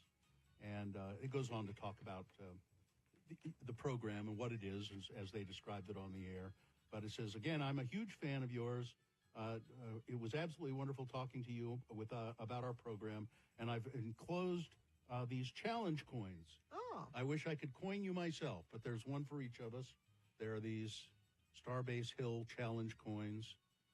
On one side it says Starbase Hill Wingman, and then it's got a picture of Delicate Arch with some jets. Oh, that's There's cool. one for you. You can use that for the coin toss. We'll see how it works with Beat Gina. What would the heads be? I guess the arches would be tails, probably, right? Probably. The beehive would be the head. I think, yeah. Yeah, they're very nice. And anyway, it says if there's anything I can ever do for you, thanks for your incredible support. I wish I'd be there to coin you myself, but please don't hesitate to give me a call. David Amprin. This is only one of many, many programs that might go away and not come back. There's one for you too, Katie. Boy, that's a pretty substantial It's heavy, coin. isn't it? Yeah, Yeah. it's not like most challenge big. coins It's that we big. have. It's a little bigger than most Yeah. of them. Yeah. And it's a little heavier. All right. Well, we'll swap this one. We'll use this one instead of our other one. What was the other? What was the one I gave you to do the? Well, the one we've been using, because I lost the one that you gave me. Oh. And then I found another one that is University of Utah National Center for Veterans Studies is the one I have been using. So we'll swap that one out. You used to collect these, Bill. I have a whole bunch of them. I had them displayed in a little case, and but then when I moved some stuff around, I just put them in a bag, and they're in a bag somewhere. I've probably got about 50 or 60 challenge coins. I have a couple Radio from Hell challenge coins. Yeah, left. I got a couple of those. It was a good idea, but the Radio from Hell challenge coins were not. They tried to put too much on them. Yeah, they were overly complicated. Yeah, and it didn't show up well. These are really cool. But there you go. So thank you, and I hope they can get that Starbase Hill thing refunded. Some states fund them themselves. You know, we have a surplus here. Yeah. Yes, I know, but we've got to give. And we care about children. This should be a no-brainer. No, we've care got to of give this. tax breaks Won't to they? some landowners. Oh. We got to. And you know what I like? I like the idea of the Starbase Hill, too, because they call it, instead of calling it a STEM program, it's a STEAM program. science, technology, and arts. Science, technology, engineering, art, and mathematics. They put art in there, which I think all programs like that should do. Mm-hmm. Even if you're studying to be a scientist, you ought to have a little bit of art education as well. Well, I get to decide what is the art. Yeah. I'm not an art teacher or studied art, but I'm a legislator. You know what it is. I know art. You know if it's art when you see it, right? Why don't you make with the art, and I'll judge it right Is now. this the new head of the Kennedy Center? Is that? That's Donald Trump. I know art. He's the chairman. Oh, I thought you were going to do that story today, by the way, Bill. Didn't get to it, but Ben Folds. Yeah, left. And somebody else. Shonda Rhimes. Shonda Rhimes. And not Beverly Sills, the other opera singer. I can't think of her name now. Yeah, but the three pretty big names said we're out. Just left the Kennedy Center. You know, I performed on the stage at that Kennedy Center. Really? You did? I did. What did you perform? Well, I did art. I did act in art. I was there. It was where some auditions were being held. Every year there would be what they called the regional theater auditions, and college students go and they audition to find summer theater work at regional theaters. So it's a whole bunch of people from all over the country, and they hold them in region. They hold them on the East Coast, one on the West Coast, and one in the Midwest. And people from, Shakespeare companies and summer theater companies, they all come, and then students go and audition. So I auditioned, had to do 2 pieces, standing on that stage by myself, darkened auditorium. There were probably about 40 people out there, and I didn't get a job. Oh, I would have hired you, Bill. Oh, wait, no, I did get it. I'm sorry, I take it back. I did get a job.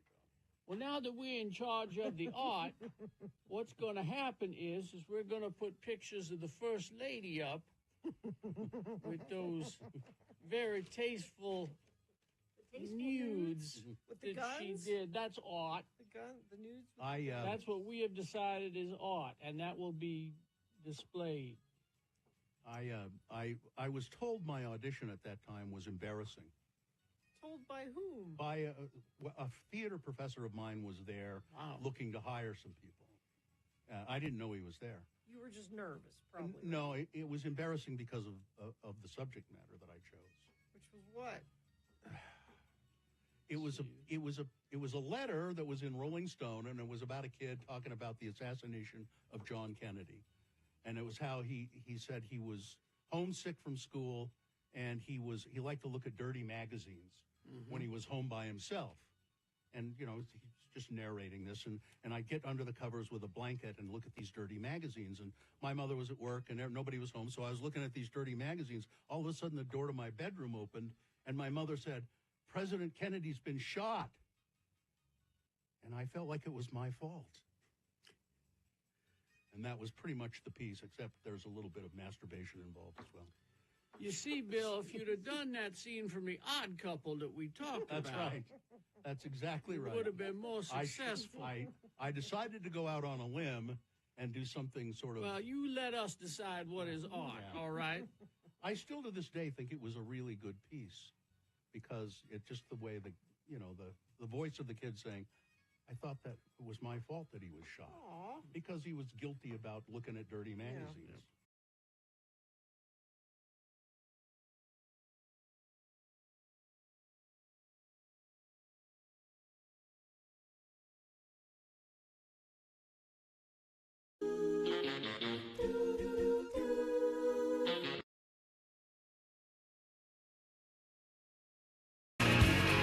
Smithereens, Blood and Roses. If you know, you know. Is this a sponsored feature? It should be. Oh, I see what you're doing there. Okay. I'm Johnny O, the announcer for many over-the-air radio broadcasts, including Beat Gina. And I'm sure you know, or your family doctor has told you, that outdoor sleeping is a big help in treating any disease, and especially necessary in the case of consumption. Outdoor sleeping plus exercise gives a well person a big surplus of vim, vigor, and vitality. I need vim. The Corf Sleeping Porch hangs outside your bedroom window and may be attached to any house. It's a thoroughly screened and curtained sleeping porch, giving you all the fresh air, the fresh night air, without any drafts. Dress in the privacy of your own room. Strong enough to hold a horse. What? Users are delighted with it.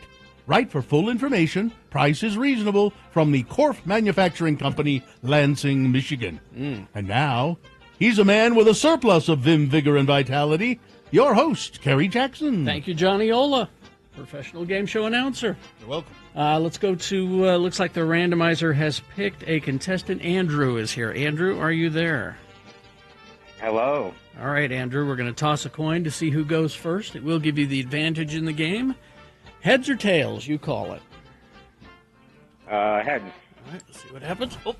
It is tails. So that means Gina goes first. One step further away from no. winning these tickets to see AJR July 22nd at Utah First Credit Union Amphitheater. Because Gina goes first, she gets the first question to answer on her own, exclusively without any interference from you, Andrew.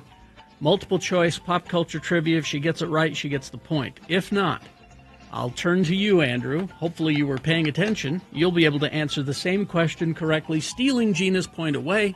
We'll go back and forth till one of you gets 3 points. I've got some potpourri, but let's. I do have a large number of Elton John trivia questions. So let's get to those. Elton John trivia. Gina. Yes. Elton stated once in the 70s that if he ever had a daughter, he would name her what? Is it 1, Karen? Is it 2, Bessie? Is it 3, Umbrella? Or is it 4, Chlorine?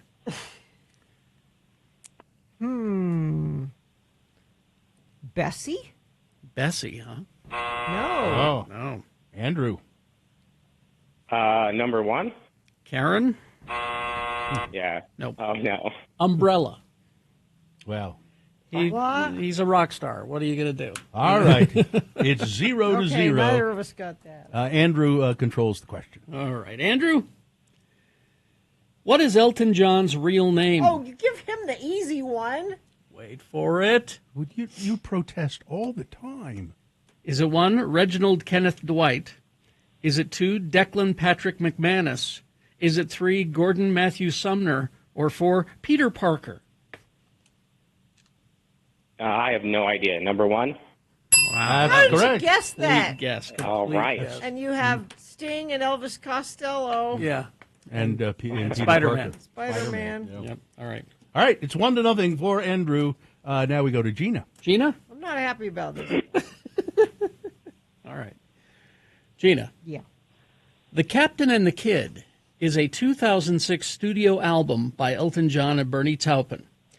It is a sequel to what album? Is it 1, I Am Sasha Fierce? Is it 2, My Name is Barbara? Is it 3, Goodbye Yellow Brick Road? Or is it 4, Captain Fantastic and the Brown Dirt Cowboy? You're trying to trick me, aren't you, Terry Jackson? Goodbye, Yellow Brick Road. Well, you did. You successfully I successfully tricked you. So, Andrew, you should be able to get this one. Was Yellow Brick Road 3 or 4? It was 3. And that was Gina's answer. Let's go with 4 then. 4. Yes. Captain Fantastic and the Brown Dirt Cowboy. All right, it's 2-0, and Andrew controls the question. You could win on this one, Andrew. Andrew, what was Elton John's character's name in the movie version of Tommy? What was the character's name? Was it 1, the Pinball Wizard? Was it 2, the Pinball Champ? Was it 3, Timmy the Pinball Repairman? Or 4, Bort? Let's go with number 1. All right, there you go. And you win the game. Nicely done, Andrew. All right. Yeah. Nicely done. Kick my butt, Andrew. You tickets to what did he win? AJR. AJR. Yes, nice. Andrew. Woohoo. Yes, woohoo indeed. Hang on the line, Andrew, and Katie will tell you what to do. Listen, I've got to get home. Mrs. Ola and I are hosting a Smithereens dance party tonight. Oh, lovely. All right. Thank you very much. Big Boy News now brought to you by... Why spend stupid ticket prices for concerts when you can experience great live music for less at Salt Lake's coolest, most intimate venues? Don't miss Blood on the Tracks, a Bob Dylan tribute show, Saturday, March 29th at the Stateroom. Get tickets at thestateroompresents.com. Well, there's a trailer has been released for that Alec Baldwin movie, Rust, a Western film that took a tragic turn when a prop gun being used by Alec Baldwin accidentally killed cinematographer Helena Hutchins and injured director Joel Souza during production. Set in the 1880s Kansas, the film follows orphan Lucas McAllister, played by Patrick Scott McDermott, who accidentally kills a rancher and is sentenced to hang. According to the plot description, in a twist of fate, his estranged grandfather, the notorious outlaw Harland Rust, played by Alec Baldwin, breaks him out of jail and takes him on the run toward Mexico. As they flee across the unforgiving wilderness, the fugitive pair has to outrun the determined U.S. Marshal Wood Helm, played by Josh Hopkins, and a ruthless bounty hunter, played by the only actor name I recognize in this besides Baldwin, Preacher Travis, Preacher is the bounty hunter, played by Travis Fimmel. The on-death set of Hutchins in October of 2021 resulted in Baldwin being charged with involuntary manslaughter. The case was dismissed in July of last year, but the armorer on that movie, Hannah Gutierrez-Reed, is serving 18 months in jail for Hutchins' death after it was determined that a live bullet had been loaded into Alec Baldwin's prop gun. By the way, all of the proceeds, profits from this movie, if there are any, I don't know how it will do. I think it'll do all right. It'll go to Hutchins' family. All of the good. profits will go to Hutchins' family. The meteorologists are predicting another blockbuster Atlantic hurricane season that could bring even more destruction than the storms of 2024. AccuWeather has released their first forecast for the 2025 season, and it includes as many as 6 major hurricanes directly hitting the United States this summer. That's the same number of storms that caused roughly $500 billion in damage in 2024, with hurricanes Helena and Milton bringing the most destruction. After a historic 2024 season, which was correctly predicted by AccuWeather to be a supercharged and blockbuster active hurricane season, they are again predicting the same thing for 2025. Oh, and let me go to, speaking of climate change, let me get this. Like it or not, heat is here, even though it's still March. The city of Phoenix hit 100 degrees Tuesday afternoon. What? For the first time this year. On average, during the last 30 years, Phoenix has seen its first triple-digit temperatures of the year on May 2nd. But this time, it was in here in March. Last year, the city reached it on April 21st. When we're looking at Phoenix Weather Station, it's only hit 100 degrees in March one time. That was back in 1988. Wow. But now it's becoming regular, just a common thing for it to come earlier and earlier. Oh, man. I can't imagine living in that kind of a situation. An investigation into whether workers at a Hill Air Force Base daycare abused kids has been forwarded to prosecutors. According to the parents of some of the children who may have been mistreated, those prosecutors will determine whether criminal charges will be filed against any of the daycare workers. The developments were shared with families who then relayed them to Fox News. The parents also described being allowed late last year, about 18 months after the start of the investigation, to watch the videos from the daycare. I believe we talked about it at the time, called the Child Development Center, or CDC. Parents described seeing recordings from early of 2023 of staff slamming babies and toddlers onto the floor and restraining kids with blankets or holding them in headlocks. The parents listed 7 workers seen in the videos handling children in ways the parents say violated standards of care. The parents declined to go on camera, but did ask not to be identified. They fear retaliation from the Air Force. The Development Center is supposed to provide daycare for children of active duty personnel as well as civilian employees of the Air Force, but the CDC is now serving fewer families than it once did. That's because of budget cuts and DOGE freezes and so forth. It's even worse now. Yep. I don't know why this has taken so long, this whole deal. If there is video, it's showing the daycare workers doing this kind of stuff. I just don't understand why it's still just dragging on. And I'm sure the parents are frustrated as well. The Utah Transit Authority officially opened the city's new Trax Red Line downtown station yesterday, sitting adjacent to the Salt Lake Bees' new stadium. Oh, clear out there. Out in Daybreak, scheduled to open in a couple of weeks. And soon, wow. When the ceremonial first train stopped at the new station, the Bees' mascot, Bumble, was the first one off the train. And they tripped and fell, and it was just... South Jordan Mayor Don Ramsey pointed out that now the city has a total of 3 track stations. There's no reason not to visit South Jordan. I'm just confused why they aren't the South Jordan Bees now. They're still calling them the Salt Lake Bees. Yeah, I don't know. The Red Line, it really connects with what's happening in South Jordan with downtown, and you can use your public transit system between Trax and Front Runner to get almost anywhere you want to go, said Ramsey. And the new stadium will be ready for the first game, which is soon. I don't think it said in that story, but the new stadium is almost finished. Yeah, you said 2 weeks. I was surprised to hear it that quickly. Kristi Noem, Homeland Security Secretary, sparked anger Wednesday with a video that she recorded during her visit to a notorious high-security El Salvador prison to which President Trump's administration has removed migrants in the United States that they allege are gang members. Noem stood picture this. I haven't seen the video, but I saw it. She stood in front of some of the facility's detainees who were behind bars and semi-dressed. Yeah, they're in like white underwear and T-shirts. And warned people thinking about entering the United States via unofficial channels, this is one of the consequences you could face, she said. First of all, do not come to our country illegally. You will be removed and you will be prosecuted. But know that this facility is one of the tools in our toolkit that we will use if you commit crimes against the American people. Well, a judge has said otherwise, at least at this point. Because there's several that are... They need due process, Christy. Illegally. Somebody commented, and this is right, those are human effing beings behind you, not props. It looks like a concentration camp. This is utterly reprehensible. Well, they're not people to her. Also, as she's standing there, she's wearing a Rolex.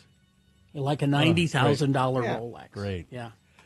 Brussels is calling for the public to adopt practical measures, such as maintaining essential supplies for a minimum of 72 hours in an emergency.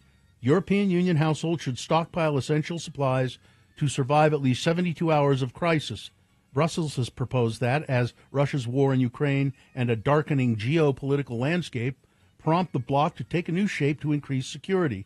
The continuing conflict in Ukraine, COVID-19 pandemic that brutally exposed a lack of crisis response capabilities, and Trump's adversarial stance toward Europe have forced the continent to rethink its vulnerabilities and increase spending on defense and security.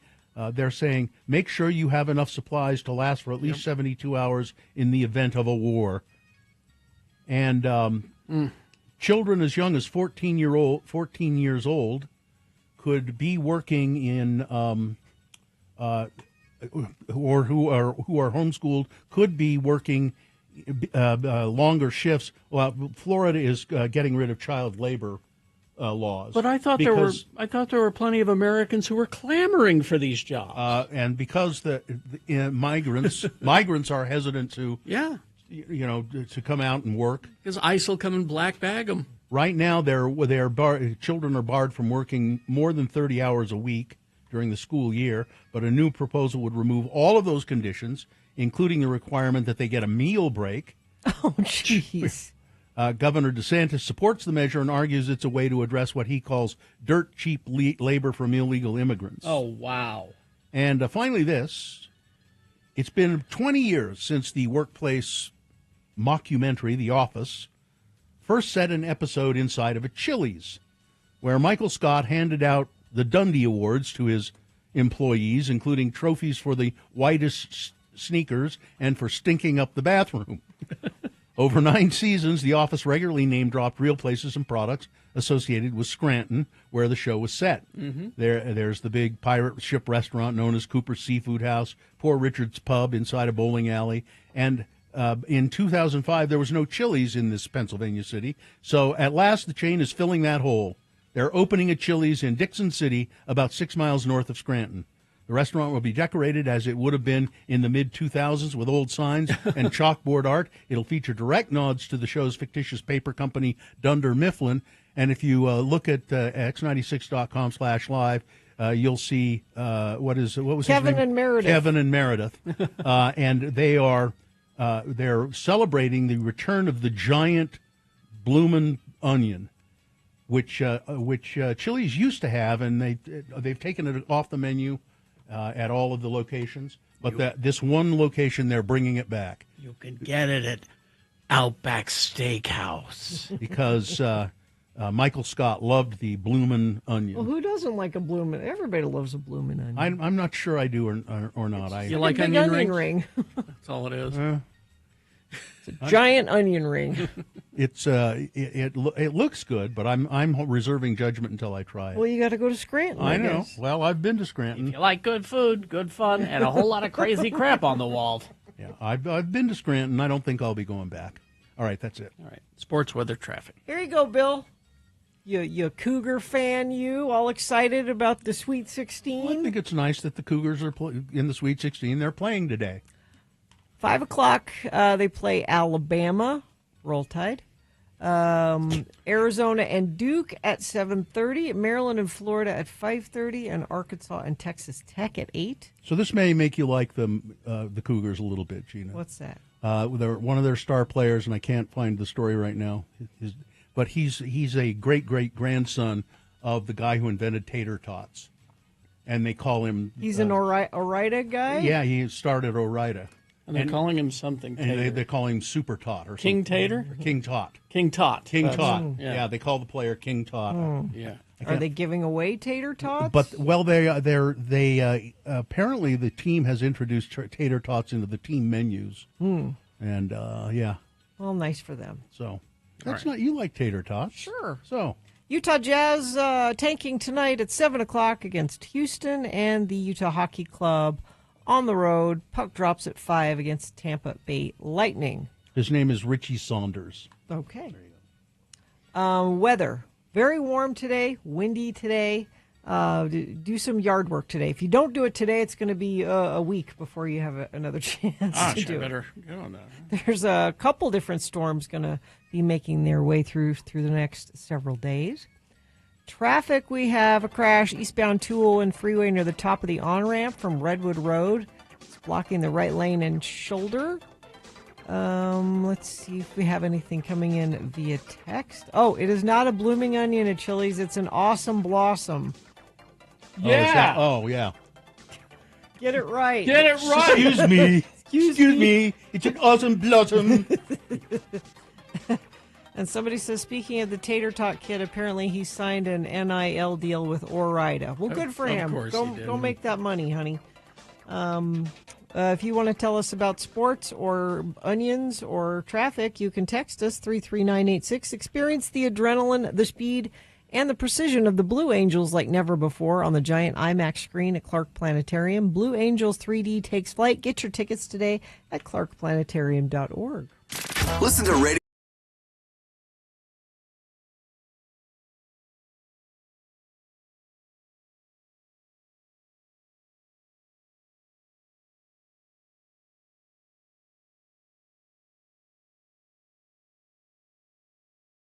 Better then than it is today. It's about the same nonsense.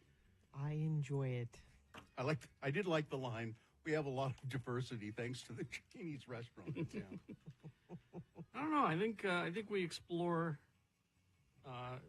What is it? The Voice of Mona, KVOM. Yeah, we I forgot that. I forgot about That's something that we could explore definitely. Yeah, you're right. You're right. KVOM. What is it? KVOM. Yeah, the Voice of Mona. Voice of Mona. KVO. Like KVOG, the Voice of Ogden. Mm-hmm. KSL, K Salt There is Lake. a KVOM in Arkansas. Oh. But we can steal it. KNEU, What Voice town of in- Northeastern Utah. What town in Arkansas? What town in Arkansas? Let's see. No, wait, there can't. Arkansas has K? There'd be Oh, W's. yeah. It'd be W's in Arkansas. Although wouldn't it? I think Or are they on the other side of the... KVOM 101.17, the voice of Morrilton, Arkansas. Morrilton. Morrilton. I thought that was a fake town. No. that was in the show Moral Oral. Let's see what the staff is. Yeah, who works at KVOM? Eric Tyler, he's the news and sports director. Of course he is. Kenny Wall in the mornings. Oh, Yeah, these are all their real names, I'm Yeah. sure. Kenny Wall. There's a lot of news in Morrilton, I'm sure. Very moral news. Is Morrilton close to anything?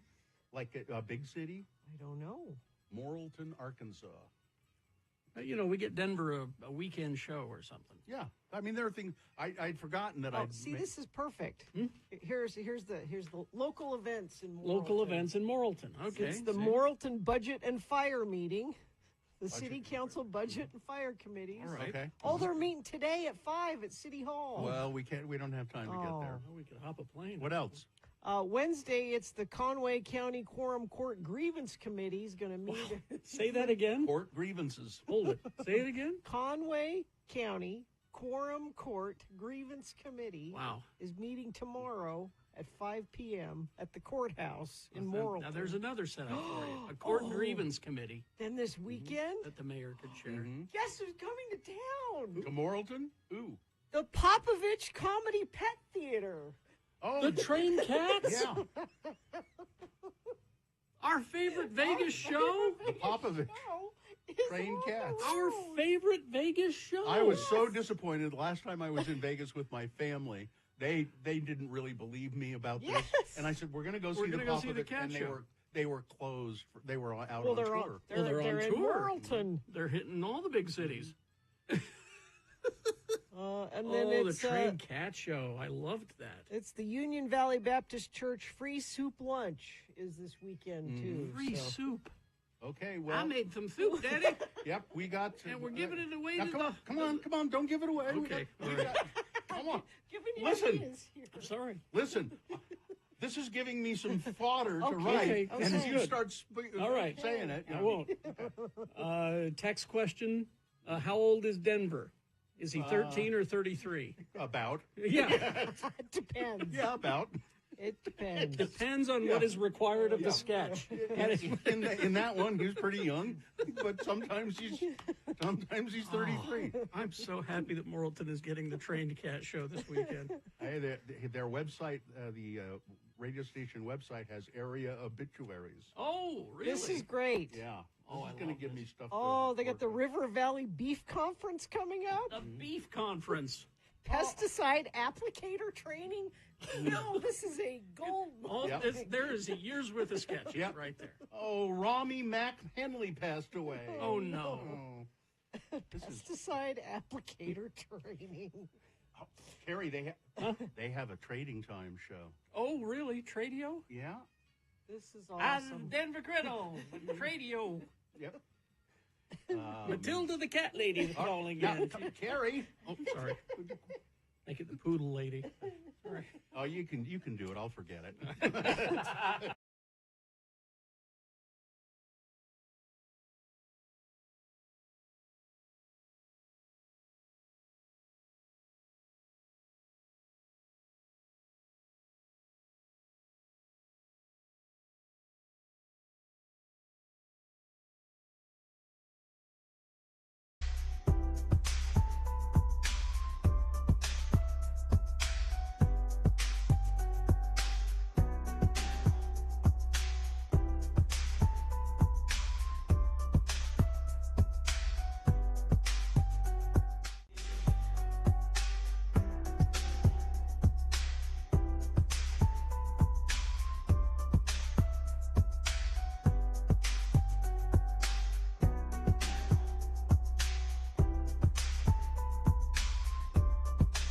At 33986. All right, 8:48 right now. So for some reason, today is Quirky Country Music Song Title Day. Yeah.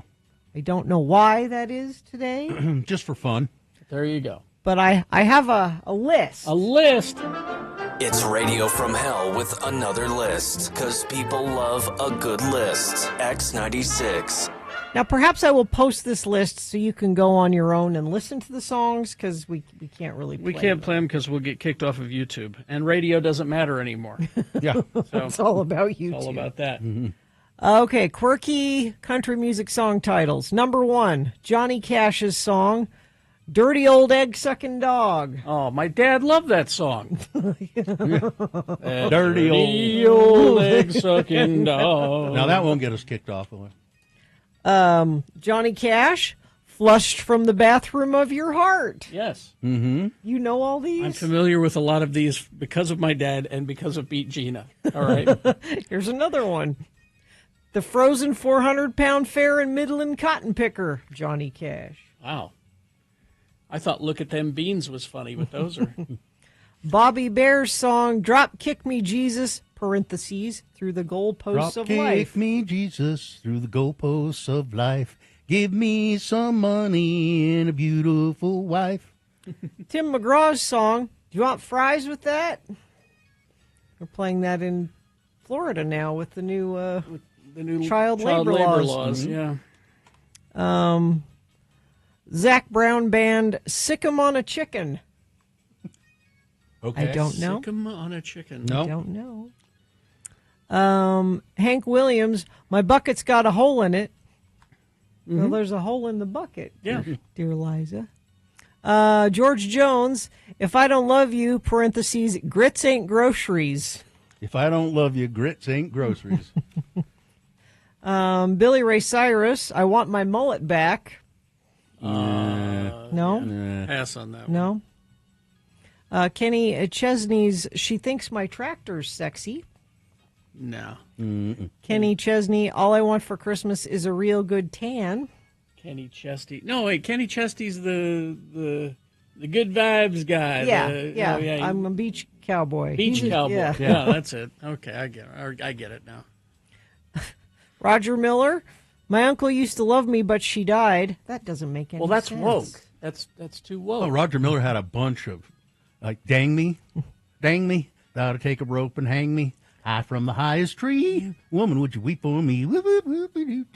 Where have all the average people gone? That's a Roger Miller. Roger Miller, I know who it is, parentheses, and I'm going to tell on him. That's pretty good. I don't need to hear the song. I like the title. Let's see. Kitty Wells, I hope my divorce is never granted. Oh, that just means she loves her husband. She doesn't want to get... Oh, she just wants to stay there and torment him. Gretchen Wilson, one Budweiser. You can never have just one, can you? Two from Jimmy Buffett. Peanut Butter Conspiracy. I don't know that one. And Pencil Thin Mustache. There was a band called the Peanut Butter Conspiracy as well. Jimmy Buffett also has My Head Hurts, My Feet Stink, and I Don't Love Jesus. Well, that's... Hey. None of those are good things. Alan Jackson, she just started liking cheating songs. Well, you know what that means. Alan Jackson, if French fries were fat-free, well, they wouldn't taste good, I guess. Well, don't worry. RFK Jr. is bringing back beef tallow, Gina. Okay. Beef tallow? Oh no! I said a word. Yeah, you're now gonna support RFK Jr., aren't you? Beef tallow fries are superior fries. I'm sorry, they are. But they are killing you. They are killing you. That's why they changed them. French fries are killing you anyway, but yeah, exactly. But they're just killing you more. They do taste better. Willie Nelson, beer for my horses. Okay. And finally from Toby Keith, wacky tobacco. Is it a weed song? Kobe Teeth? Yeah. Yeah. Right. I would think so. Well, there you go. There's a list. We hope you'd enjoyed another list with Radio from Hell on X96. See, back to the beef tallow. I'm watching a docuseries called Adam Eats the 80s. It's on my Disney Plus Hulu combo. And he says, is it true that the fries tasted better back then? Is it true? Yes. And so they set up a deal where it was side by side, and he says, yes, they do taste better. And then they had a doctor come in and say, yes, but here's what it's doing to you. Yeah, they cook the fries in beef tallow over at the Harmon's hamburger place. The burger joint at the Harmon's, which is why I go Oh, there. so it's not against the law like RFK Jr. told me? No, it's not against the law. The companies voluntarily took it out. They're upfront about it. Also, there are companies that got rid of it because vegetarians like French fries, but they didn't like that they were fried in beef tallow, so they fry them in vegetable oil. But they do taste better. They do taste better. Yeah, they do. I try to avoid French fries altogether for the most part. I am with this administration on a few things. Oh, no. And, I hate to hear you say that. Yeah. And beef tallow is one of them. Name one other. Incandescent light bulbs. Oh, well, they're not illegal. I mean, You they're can hard get to them. get. They're hard to get. You just have to order is all. I like an incandescent light bulb. If I could have beef tallow fries in a room bathed in the glow of an incandescent light bulb. Gina prefers things that will make her fat in unflattering lighting. Yeah. Because incandescent lighting is not flattering. No, lighting. it is. That's the whole point. Yeah. LED is harsh, and LED is harsh. I mean, incandescent. If you get the right bulb, it's a soft, warm. that's what we got here is LEDs in this. And Good lighting is important. Yeah. Oh, and one other thing: Donald Trump's red button to have Diet Coke delivered. I am really so disappointed in you. Those three things. Three things that are just bad for the environment and bad for you. And the country. Yeah. You left that part out. Yeah. Yeah, well, yeah. A Diet Coke button is bad for the country? It's bad for you. I've heard two Pop Tops over there today. Two. I have heard two. Wait. These are the tiny cans. I love those, by the way. And because I had to take Mohammed, my son, not the prophet, to the airport this morning, I didn't have time to stop and get my coffee. So I usually have a coffee and a tiny Diet Coke, and I had to have two today. This is how her mind works. It justifies everything. Yes. Yes. I can justify things. And I always haul myself up to the Court of Appeals. You know, say, I'm sorry. This is what I did. Liberals, intellectuals, peacemongers, idiots! There you go. Traffic, Gina, please. Let's see. Friend of the program says big delay heading west on the overpass due to an accident. 3rd West, 106 South. Thank you for sending that in. We also still have some slowdown eastbound on the 201 due to that accident near the top of the on-ramp from Redwood Road, blocking the right lane and shoulder. And whatever you're seeing, please share it with us. Or if you know where I can get good French fries and incandescent light bulbs, text it to us, 33986. Haster Games for board games, Magic the Gathering, Pokemon, miniatures, dice paints, and more. Haster Games, 6831 South State or HasterGames.com. I do like that Jimmy Buffett song, too, that's mentioned in the chat room. The weather is here. I wish you were beautiful. All right, so we will take a break. We'll play a song for you. After that song, it is the Boner Recap game. Easy to play, easy to win. All you got to do is tell us who won the Boner this morning. If you were listening, you know. I mean, it won overwhelmingly. But if you weren't listening, why take a chance on guessing? No point in guessing. No, you cheat. Go to x96.com, click on the box that says Boner of the Day, Boner Voting, March 27, 2025, and it'll say winner next to the winner. Tell us that correct answer. You'll win. Tickets to see 311 live at the Sandy Amphitheater August 17th. 311, Utah Zone, 311. Well, I say that because they're here. They're here a lot. But the people love 311, so get your 311 tickets by playing the Boner Recap game. 877-602-9696 is the number to call. Line up as soon as you want to. RenaissanceRanch.com. Renaissance Ranch is a place for addiction treatment, addiction to alcohol, addiction to drugs. And, they have all kinds of programs. But the point is you need to reach out for help. That's the hard thing to do. Maybe it's somebody in your family who says, I don't need help. Well, they do. And you know it and I know it. And so Renaissance Ranch is the place to go. They will help. Their locally family-owned Renaissance Ranch Addiction Treatment Center. The program is designed for male patients specifically. They're staffed by recovering addicts who have a lot of empathy, and they understand what the addiction cycle is like. I've met several of their counselors, and they're really excellent people. Help is there. You can schedule your free consultation by going to RenaissanceRanch.com. That's RenaissanceRanch.com. And remember, they now accept most private insurance plans and Medicaid. Did you know you could...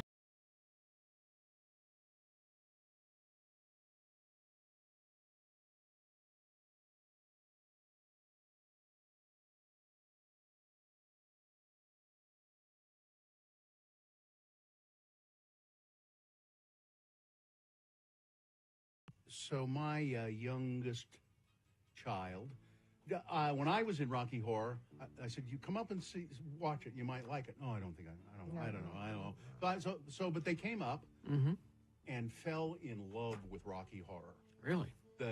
And it really was a great production. Those actors up in Ogden were just terrific, and so they fell in love with the show.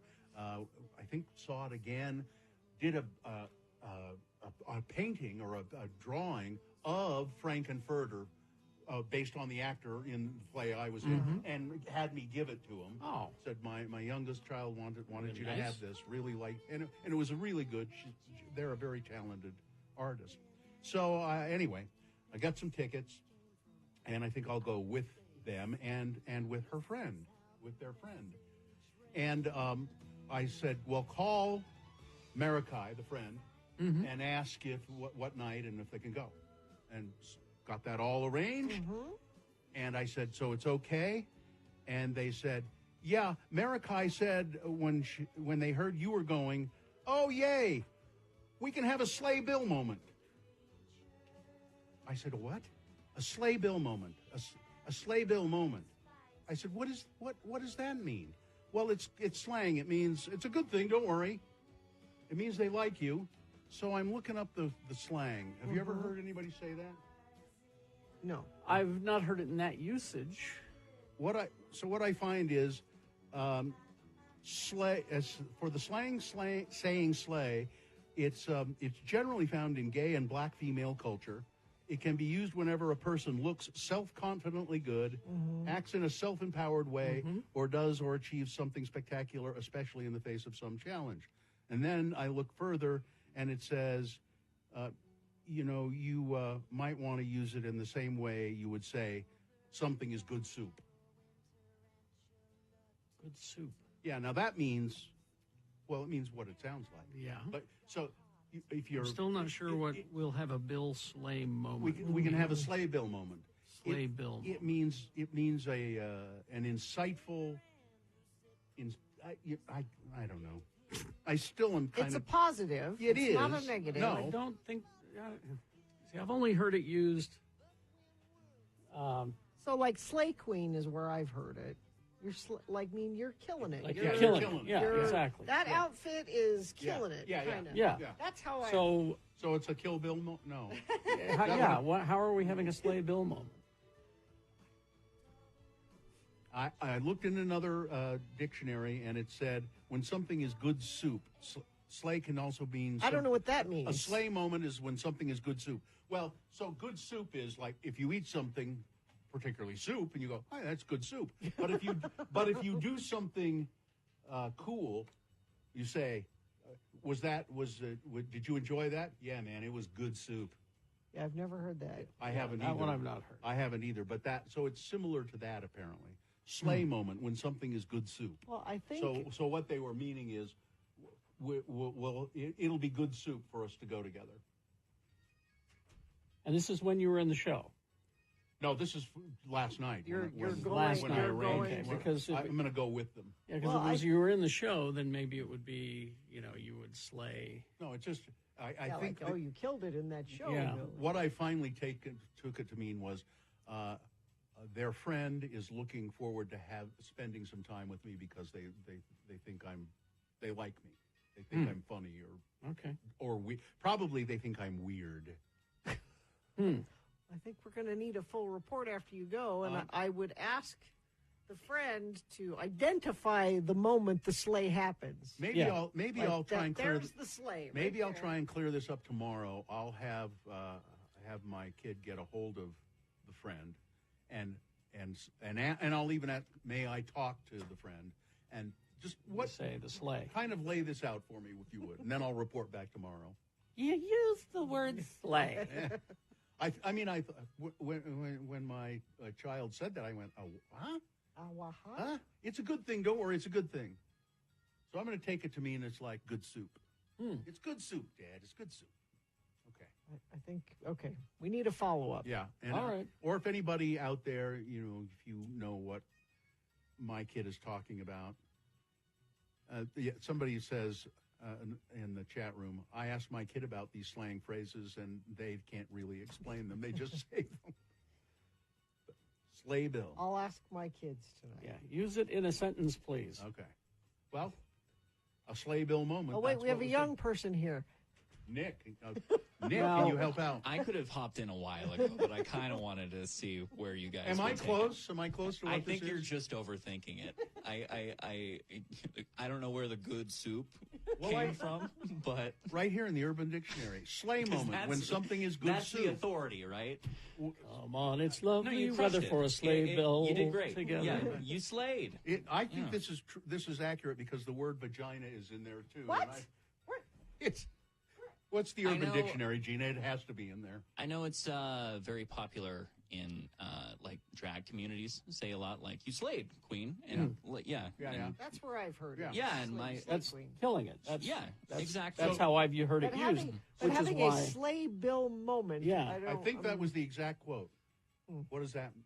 I think it is just an amalgamation of everything that we talked about and their personal affect. All right. So yeah. Yeah, when it's I a was- good thing. When It I was is, at- 100%. when I was at Lagoon this weekend, my kids kept saying this ride is totally sleigh. Yeah. Yeah, that I Friday get. is totally sleigh. And spending time with me will be totally sleigh is what was meant by that. I think this conversation is devolving into when I told my therapist one time, I'm solid. And she's like, what is solid? How old is your therapist? Yeah. Older. No, Just meant you're good. No. Things are good. Yeah, You're good. like you're overthinking it. Yeah. 100%. No, I think what your therapist was asking you is if you. No, I don't want to. Here you go. She said solid. I like solid. Like that is good. Well, what do you mean by that? A texter just said, this just in, sleigh and good soup are no longer trendy slang. The death of the lingo was brought about due to a morning radio show discussing the terms. You'll So, never hear them again. You don't have to worry about it. Excellent. We killed it. Excellent. We slayed it. No, did No. we? What? Somebody says, I think they're both of.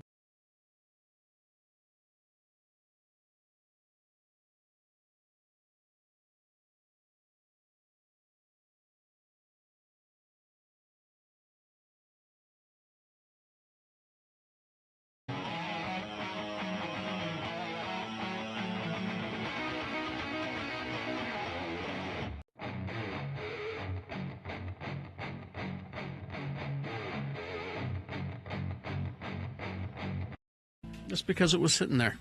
It was looking at me. Yeah. Hey, So, Carrie? play me, I dare you. It made eye contact. I dare you to play me. I dare Daenerys and Santaquin to call and tell us who the boner is. You're not going to be from Santaquin. You're not going to be seeing those names in children for another 5 or 6 so years. Probably not. Santaquin. Let's see. It is time for the boner recap game. And Miles is here. Hello, Miles.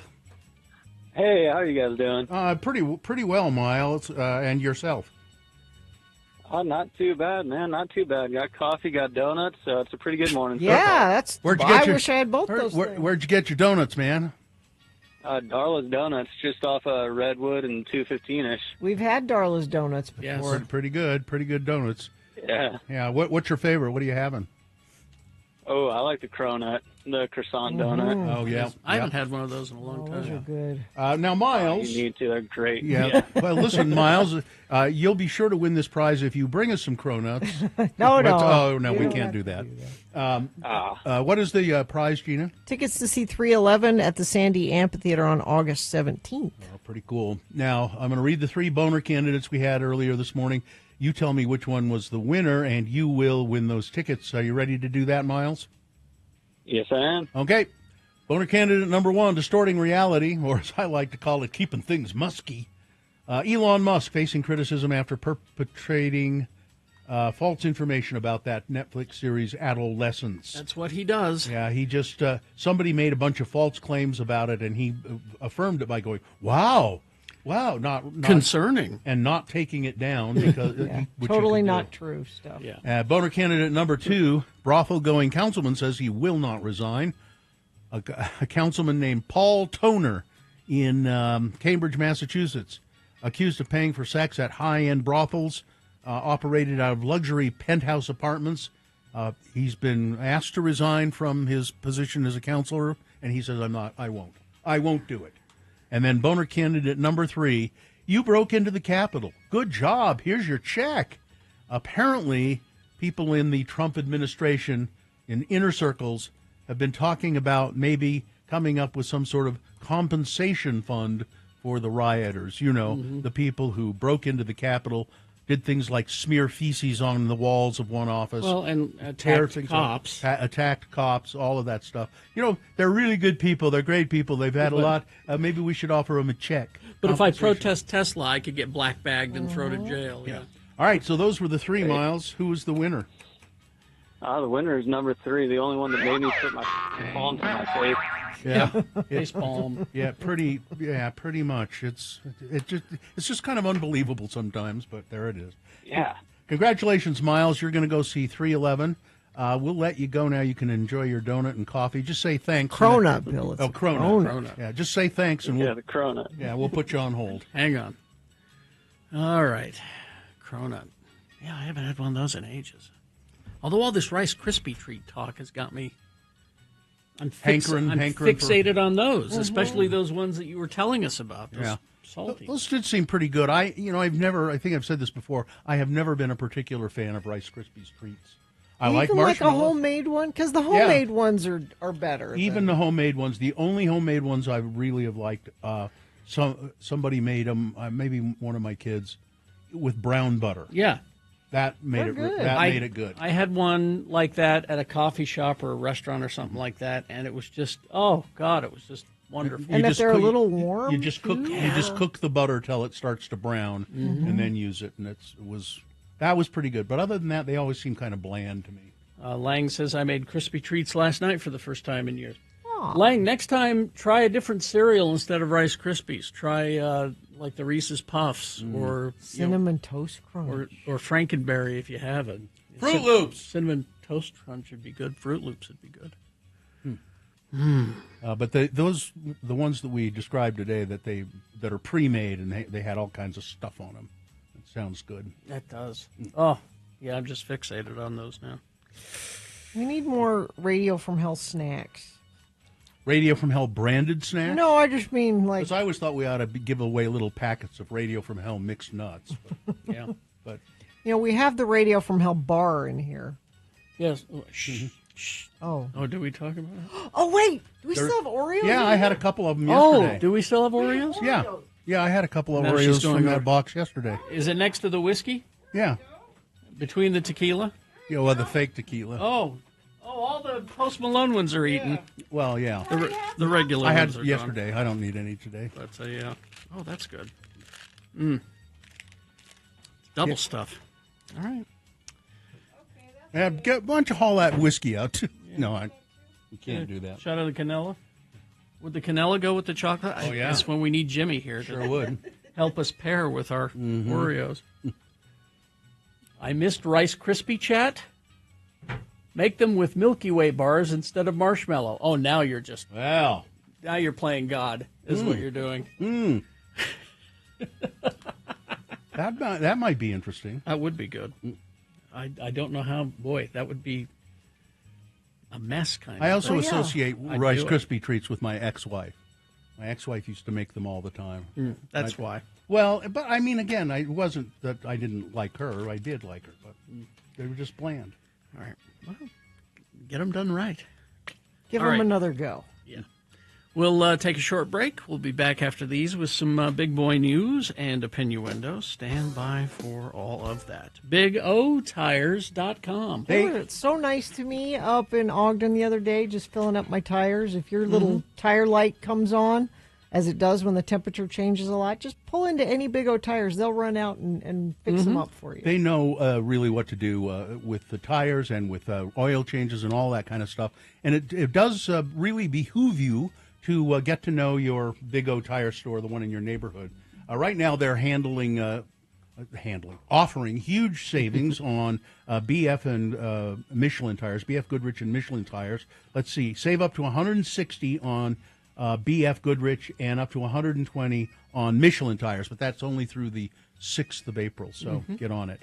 Also, Big O, you can make an appointment. Oh, yeah. Online. It's really nice. Now, if you're a walk-in, that's fine. Yeah, they'll take walk-ins as well. But go to the website, make your appointment, bigotires.com. Remember, they are the team you trust. You can watch.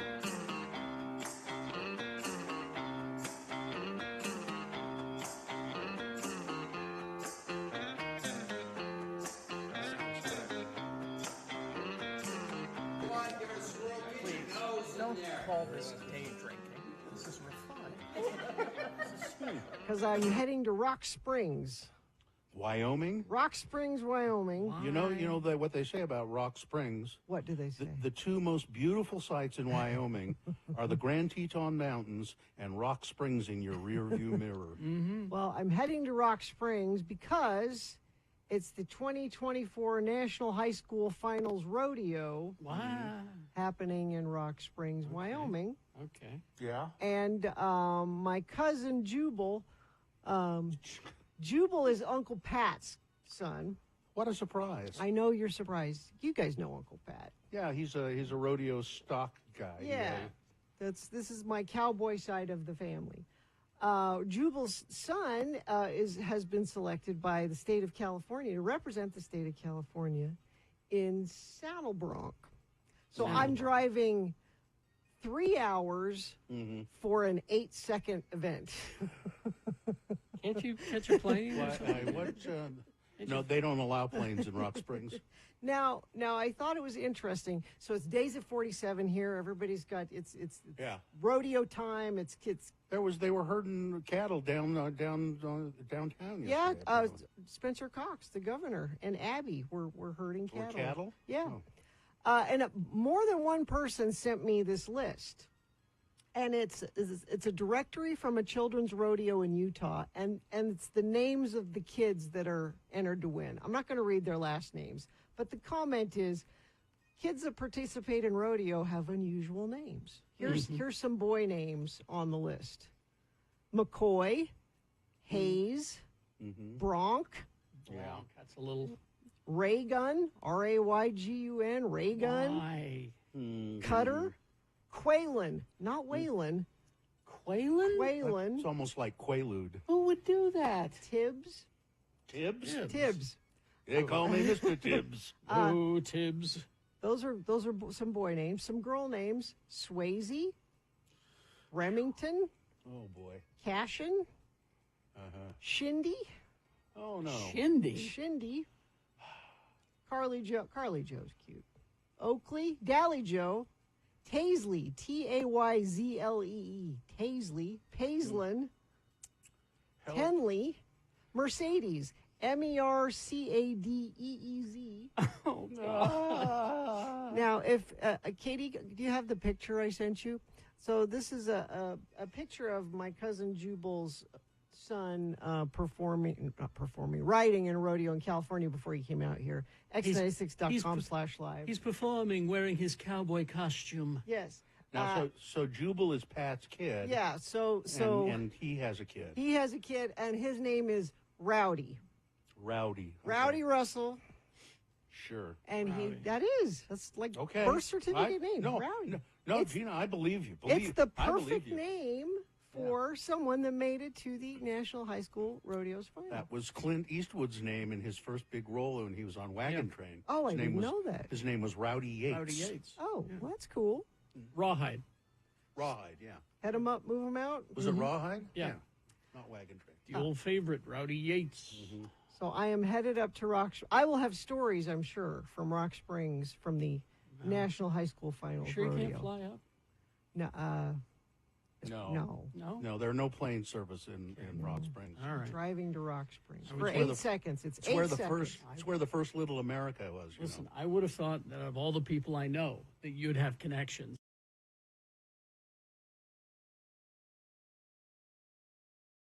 Time for some big boy news and opinioendo, brought to you by X96 has your single-day tickets to Kilby Block Party at an exclusive price for a limited time now at x96.com.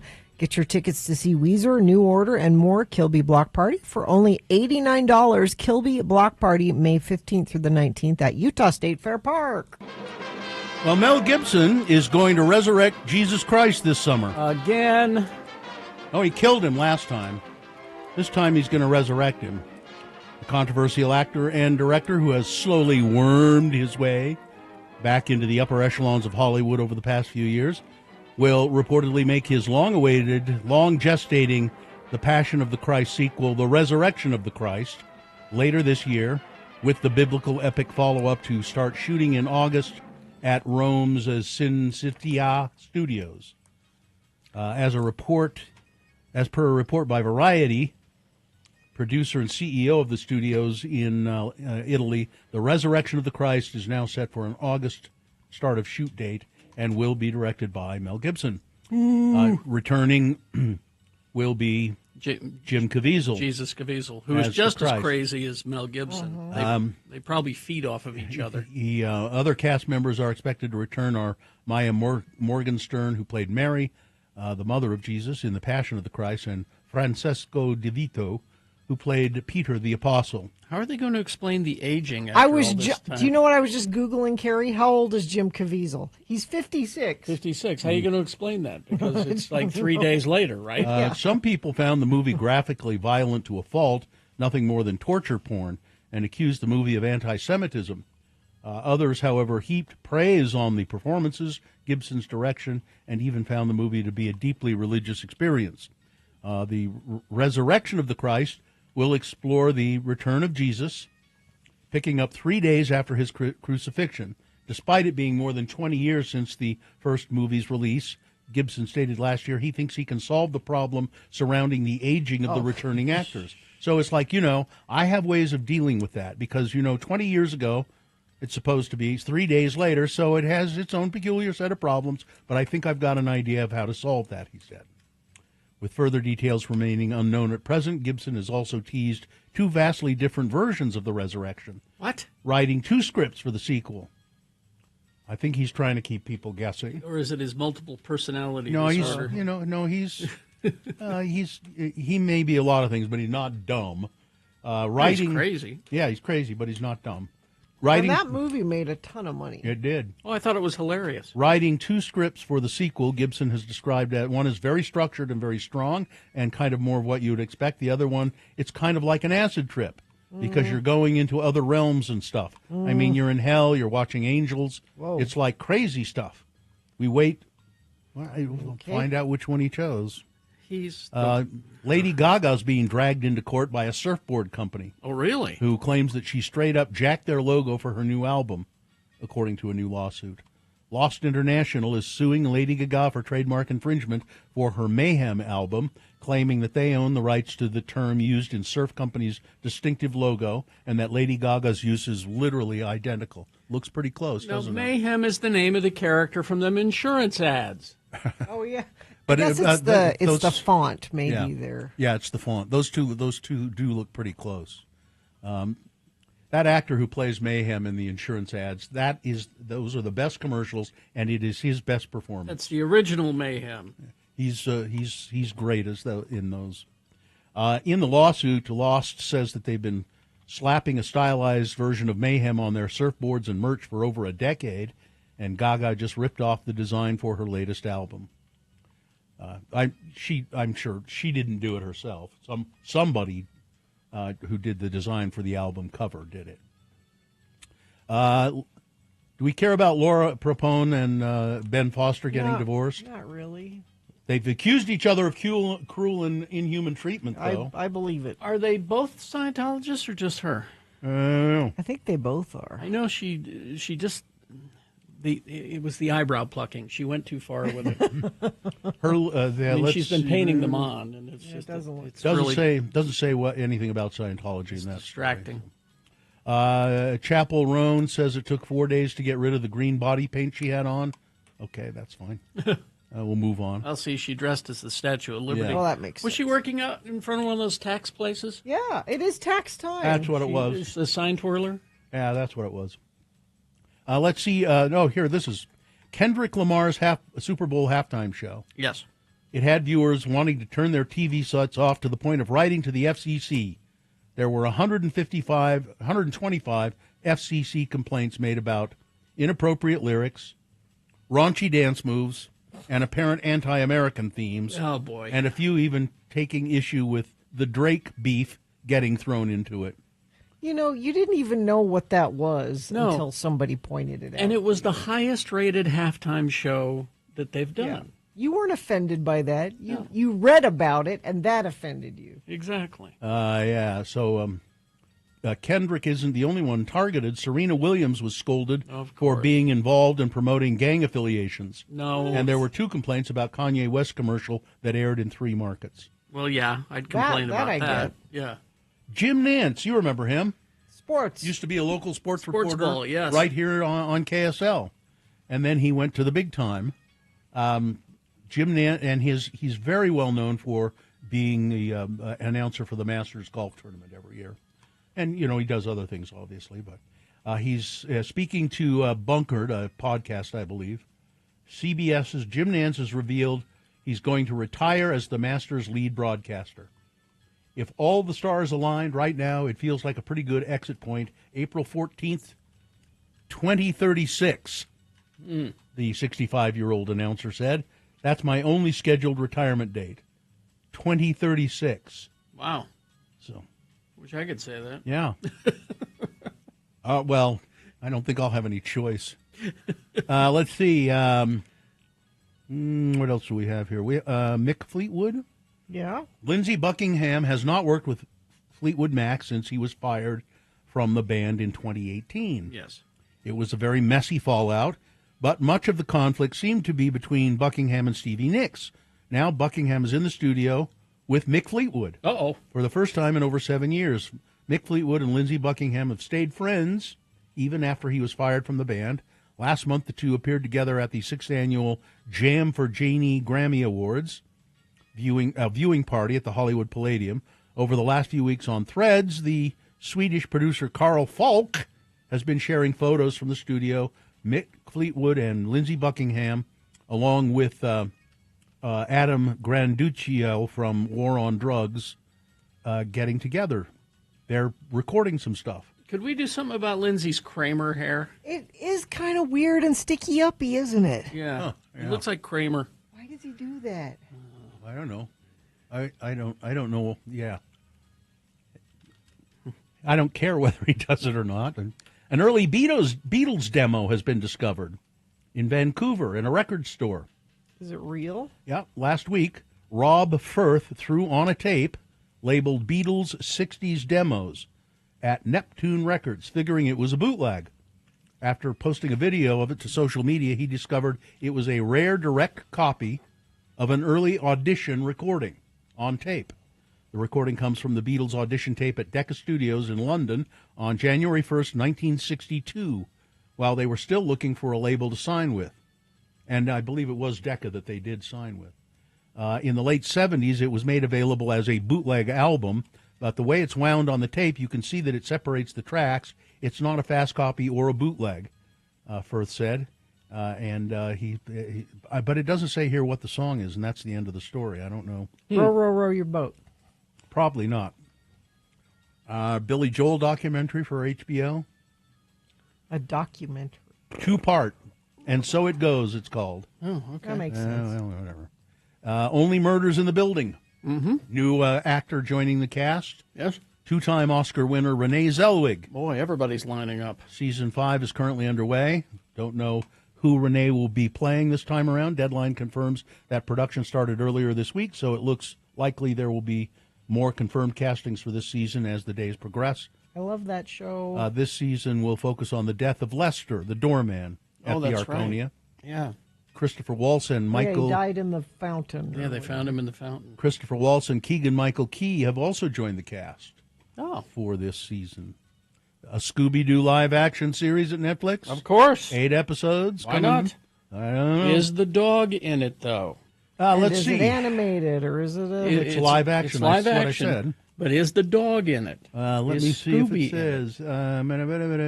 During those old friends Shaggy and Daphne got embroiled in a haunting mystery surrounding a lost Great Dane puppy that may have been a witness to a supernatural murder. Okay. Together with the pragmatic and scientific townie Velma, the strange but ever so handsome new kid Freddie. No, it doesn't say there's a dog in it. Well, they're trying to find the puppy, so maybe this is the origin. Is the origin story? Could be. I don't know. And Nikki Glazer talking about her sex life. Well, that's nothing new. Yeah, I know. I'm trying to see if there's anything else we have here of note. Let me go to that file right there. Bill. Lauren Sanchez and Jeff Bezos are finally getting married. Ugh. Did you get your invitation? Not yet. I got mine yesterday. I just want to make sure we don't wear the same thing. That's embarrassing. Yeah, that's it. They're gross and weird, and I don't care for them. Yes, she's really strange looking. He could afford the best plastic surgery in the world, but he didn't. Lindsay Lohan has had the best plastic surgery. Whatever she has done is magic. Yeah. Because it doesn't look like she's had plastic surgery. Exactly. But we all know what she looked like 5 years ago. Yeah. So are they going after that look? Is that the look they're hoping to achieve? What Lauren Sanchez has? Yeah. I mean, because I see it all the time. You know that it's that plastic surgery face, that MAGA makeover look. Well, there are whole articles about MAGA makeup and MAGA hair. I think she and Jeff like the way she looks. They must, because again, he could pay for the finest of the finest. That tells me that they're going after that look. Yeah. All right. That's it. Weather. So today will be your warm day, your day for yard work, your day to be outside, and then it will not be for several days. 76 for a high today. Then the showers start tonight and continue for several days. 2 different waves of storms are going to come through. It'll just be rain down here in the valleys. It'll dip down into the 50s, so it'll be much colder than it has been, but we're not going to see snow down here. Mountains, though, you're going to get tons of it over the next several days. And thank you to whoever brought me in a coffee. I think it was Ivy. Oh, was this Ivy? This is coffee for you from a listener, whoever that is. That was very nice of you, whoever. Oh, this is Ivy did not make the coffee. I bought it at the Rock Shop on Broadway. Oh, so I think it was Ivy. Thank you, Ivy. No sugar in there. I can add leaving my own. Leaving it to Gina to ruin it. To ruin it and decide what Oh, to do. and it's making my hands warm. Thanks, Ivy. There you go. All right.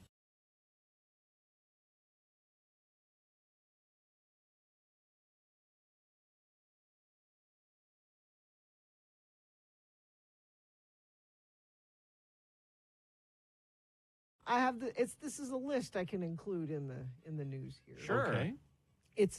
I'm top of mind here because I'm about to travel. Yes. 9 travel hacks that will change your life. Change your life. Carry a wad of cash separate to your wallet. Yes. You do this? Mm-hmm. Really? For tipping. Like ones and ones and fives. Because I don't use cash ever Nobody for does, anything. Yeah. They also say it's good to, if you get in a situation where someone's trying to mug you, you can have some side cash here. That's all I have. And then they're more likely to just grab it and go. Yep. Because, they wouldn't go after your phone or the wallet or the big wad of cash is the apple of their eye. Oh, yeah. Untraceable. They say bring your own sunscreen. Don't say, I'll buy it when I get there. Usually a good idea. Yeah. Don't ask strangers if you can borrow their sunscreen. Well, and it's usually if you're going to a resort and you think, I'll go to the gift shop and buy sunscreen, it's outrageously expensive.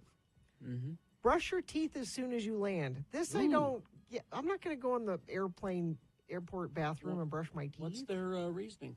They say, who needs business class when you can just brush your teeth? It can make a world of difference how you look, feel, and smell at the end of a flight. Brushing your teeth is the quickest way to feel human again after a long flight. I get it. Have toothpaste and brush ready as soon as you get off the plane. I get it. Okay. Let's see. See tourist attractions on rainy days because they're less likely to be busy. Yeah. Cut your nails before your trip. Yes. Because you don't often think to bring your clippers with you, and you don't want to be stuck in a hotel room desperately wanting to clip, your Clip nails. your nails in general. I mean, If you keep, but do it, but before do you a little go. tidying before you go. How often are you clipping your nails?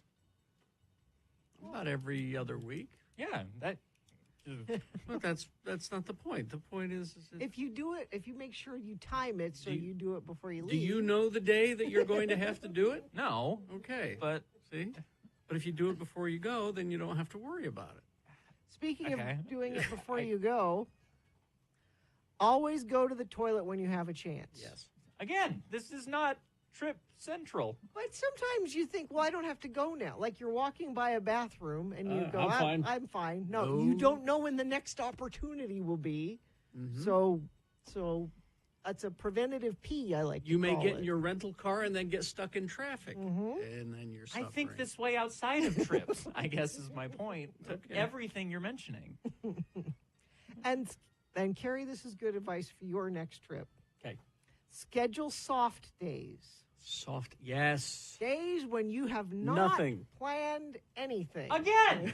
Don't overschedule your trip activities. Do not. Yeah. Thursday, we have nothing on the schedule. We're just going to unless you're like at a amusement like Disney World or some stuff like that. But if you're headed to say San Diego, be sure to have some empty days. Empty days. I like calling them soft days, though. That sounds nice. It's a Yeah, soft day. but it's just, again, this is just remember to live your regular life when you're on a trip. Yes. Also, Gina, compression socks on the airplane. Oh, yeah, for sure. Okay. Yeah. Just checking. That's an actual trip-centric tip. So that's the first one? That's the first one.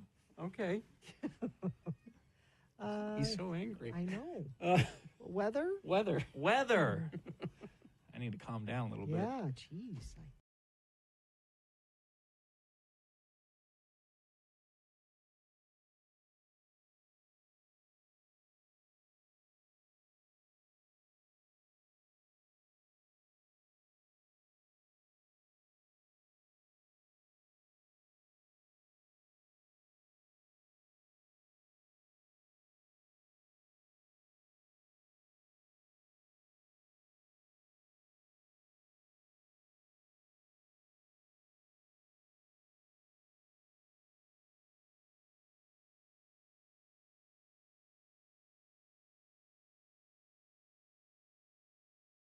Six. All right. Put these on. There she is. Yeah, you can. So our old friend Christina Huntsman, she here, and for the Huntsman, the grand opening of the new state-of-the-art psychiatric care facility. The Huntsman Mental Health Institute Campus of Hope. Yeah. Yes, we are so excited. We're so excited. We want to change the game and how we talk about mental health and substance use. You can walk into the Huntsman Cancer Institute, like we were talking about. It's beautiful. You have no stigma, no shame. We want to do that for mental health and substance use. And I lost my sister almost 15 years ago to a drug overdose. Mom of 8 kids. And if we could have gone to a place like this without the secrecy and the shame, we want to shine a light to it. We want people to realize they have a brain disease, and this isn't their choosing. And to give them hope and dignity and know that we have treatments and cures, and to come into a facility, and the team is absolutely amazing. To come into a facility and within 15 minutes you'll be taken back and seen by somebody, and that first floor assessment you won't be getting a bill for. We'll bill your insurance company, but we will do that assessment for you. If you need longer care services, you'll go up to the 3rd floor. The 2nd floor, there's a dental clinic, there's a legal clinic, there's outpatient services, and we want you to leave with a plan with wraparound services. And so we are so excited that this is open 24/7, non-refusal. You get in your car, you come, you bring a loved one, and we'll take care of you. And now people get confused, I think, a little. It even says here in this copy points that we have, it says at the University of Utah. It's not at the University of Utah. No, it's not. It's a university entity, but it's on 33rd South and between 8th and 9th West. So in the middle of the community, Mhm. but this never would have happened with all that without collaboration. You know, County Mayor Jenny Wilson giving us property. Oh, and, yes. you know, it's a collaboration with our state leaders, with our philanthropic partners and the University of Utah. And there's so many people we have put, you know, partnering with different service providers to say, what would you want? Law enforcement drop off on the back end. We've, you know, the team has it down So to the- 6 the- minutes. the cops will know. So instead of them sitting in the emergency room for 10 hours with Mhm. somebody, Yeah. they can come and the drop off is 6 minutes. Mm. Partnering with them, saying, what do you want? They can come and get a snack, go to the bathroom, fill out their papers, take a deep breath. And if they need to talk to somebody about what they've just witnessed, they can do that. Oh, for them too. Yes, Wow. for them too. That's And then they great. can get back out on the street and do the job that they were trained to do. That's Now, Christina Huntsman, this is talk just a little bit about. It's actually called the Huntsman Mental Health Institute, Campus of Hope, Kem and Carolyn Gardner Yes. Crisis Care Center. For talk about who Kem and Oh, Kem and Carolyn Gardner. We all know Kem Gardner. He's Mm-hmm. such a wonderful Yes. philanthropist in our state. And it's people like that want to put their name on the building that says, like our family, we suffer from mental health. We want to put our name out there to know that we're not the only family suffering, and we want to allow those resources for other people. It's interesting to me too to hear you talk about your sister. You know, it's people think, well, it's a Huntsman family there. Nope, they shouldn't have any It's problems. in every You know? single family. Yeah. We all share that same pain, and Mm-hmm. we could all tell a mental health story about pain. We are more apt to share our story if it's about cancer, Mm-hmm. but not if it's mental health and There's a substance stigma. because of the stigma. Mhm. Yep. And so we want to change that. We want to be able to share the story and normalize it. And our mental health should just be our regular health. And we want insurance to be able to cover it and normalize it. And so that people aren't afraid to go ask for help. Yeah, it's now. I went to the Huntsman Cancer Institute Hospital up at the U for Yeah. the first time ever last week. Yeah. Just to have a little procedure. Yes, and are you okay? Oh yeah. Yes. Yeah, it was just a little, you know, you Yes. got to scrape something off. Yes, And so, I've done that several times. It's not super fun. No, so I walk into the place and I go, my God, this is beautiful. This is Yeah. it's a gorgeous facility, beautifully designed and well appointed. Is this crisis center like that as well? It is. It is. And you went in there and you had hope and you thought, I'm going to be okay. Sure. We want people to feel that same way with mental health and substance use. The pattern it's been is mental health facilities are underfunded and they're in the back building, dark, and it's where nobody wants to be, Sure. and it's in secret And because you want people don't want to talk about it. And you want people to come see this weekend, right? Exactly. Anybody can come. It's for the community. So we're doing a community day on Saturday from 10 to 12. There'll be a DJ and food trucks, and you can come take a tour of the facilities so that you will know what we offer, so that when you are suffering or a loved one is suffering, get in your car and you come. It's open 24/7, non-refusal for everybody. And if you go to the open house, maybe you think, geez, I think I'll stick around and get some Yes, help. you know what? There's a really nice room upstairs. Maybe I'll just check myself in. Yeah. Is there a website where people can find out more about this? Yes, it's givehmhf.org. Okay. And yes, we are just so excited to share this with the community and let people know that there is help, there's resources, and you don't need to suffer alone. Now, before you go, I Yes. need you to tell me about your shoes. You always wear remarkable shoes. Always wear something fun, a little bit furry and bright. So, you know. Bright pink, fluffy house slippers, kind Yeah, of? it's kind of house slippers / dress shoes. They You know, look really comfy. She did that for you, Bill. Yes, I did it just for you because I know at Christmas time you love the big furry boots. So I do. just for you. They're beautiful and they look really comfy. Well, thank you. At our age, it's about comfort, right? all about it. Christina Huntsman, thank you again. It's Saturday from 10 to 10 noon. to 2. 10 to 2, yes, and, yes. And they can come cut the ribbon. Come cut the ribbon. This is for the community, and come see the services that we have. 3300 South between 9th and 10th West in South Salt Lake.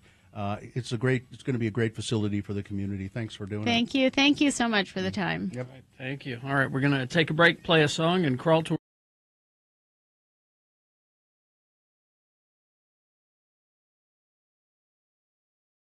You're not going to be here tomorrow, right? Or Monday, right? No, it is spring break next week. I didn't know you were in school. Well, the kids are. They're out of school. And what are you doing? We thought it would be a good opportunity to go visit Festus. Oh, Jacksonville. Well, but we're not going to. Well, yeah, Florida. So you're we going to thought, meet somewhere? We thought, how can we visit Festus without actually going to Jacksonville? Going to Florida. Festus being Gina's son, who was in the Navy. He's in the Navy, and he's stationed at the Mayport Naval Station in Jacksonville. So is he going to meet you somewhere? So 2 hours north of Jacksonville is a lovely place. I understand. I've never been there. I have. Savannah, Georgia. Yep. It's not far away. It's Old South. But it's, It is but it's Old Georgia, South. though. But it's It's really it's a beautiful place. A lot of good food. There's this place, I think it's called the Riverfront Walk or something like that. It's the historic river district. Yeah, and which is where we're staying. Yeah, it's beautiful. Okay. Beautiful. And I was looking at the 10-day forecast. Now the 10-day forecast for here is the usual. More of the same. Is more of the same. Yeah. Highs in the 40s and rain snow mix off and on all week long. But then I look at Savannah. Yes. 76, 84. Unfortunately, 79. Unfortunately, though, you will find it very muggy. It's humid. Humid. Very humid. I don't care. But you might see fireflies. That's cool too. Yeah. I don't care. Well, have a good time. And the kids said, "So what are we doing there?" Tell them there's a theme park there. Yeah. There isn't, but And I said, "We're going to relax and check stuff out." good. Check stuff out.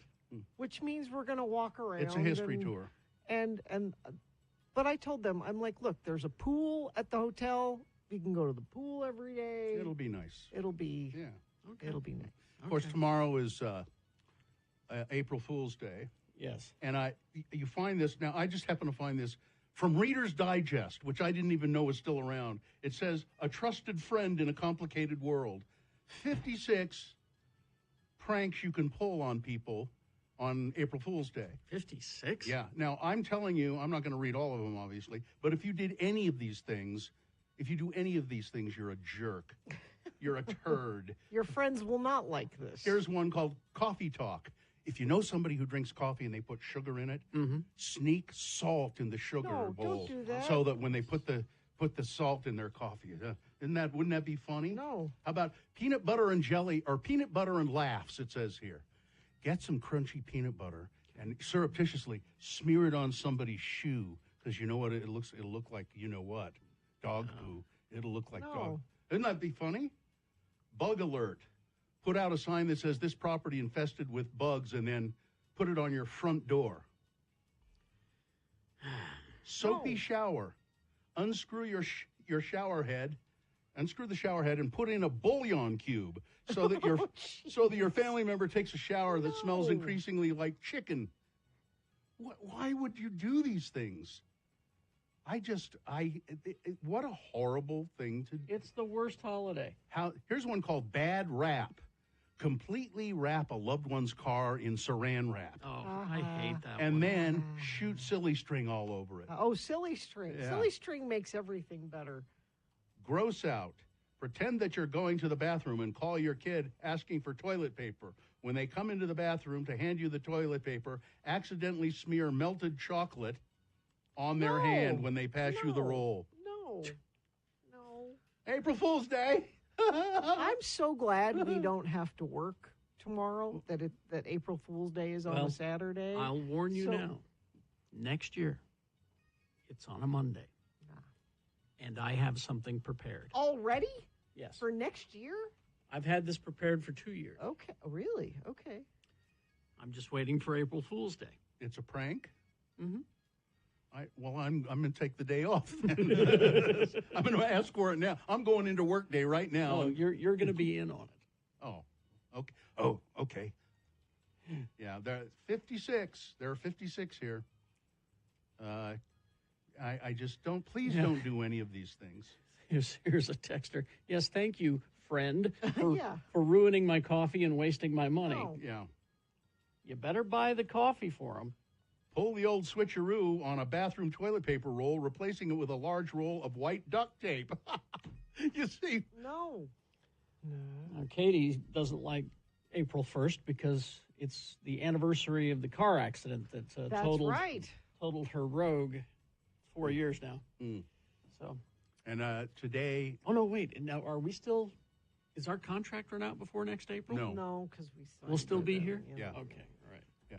And was gonna today, say. just on a serious note, today, March 31st, it was my mother's birthday. Oh, yes. Nola. Yeah, Nola's birthday, and I remember her fondly almost every day anyway. Yeah, but especially. And she died like March 12th, I think it was, something like that. And I went up to the Ogden Cemetery and said, "Hey, hey, Mom," on March 12th. April 1st is the holiday for every person you know who is passive aggressive. Yeah. If you're going to Savannah, check out the baseball team Bananas. Oh, okay. Total different kind of game. It's on my bucket list. Gina doesn't care for bananas. Yeah. But we like to go to a baseball game. April Fools, my brother put bouillon cubes inside of my shower head. Yeah, we that's talked about that's that just one. the one I read. Yeah. It's terrible. Get a whoopee cushion. These are from the Reader's Digest. I can't believe it. How about, let's see, you want one more here? Sure. One more. Honk. Write on a large piece of paper, honk at me. Tape the sign to the back of your friend's car. So that they don't know it there, and they'll wonder why everybody's honking at them all the time. You see? Yeah. You see? It'd be funny. Okay. Might cause an accident even. That'd be even sounds, funnier. Sounds like a day to stay in bed. That's Yeah. what it's. Yeah. Just avoid Yeah. the possibility of any of these things happening. All right.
There you go.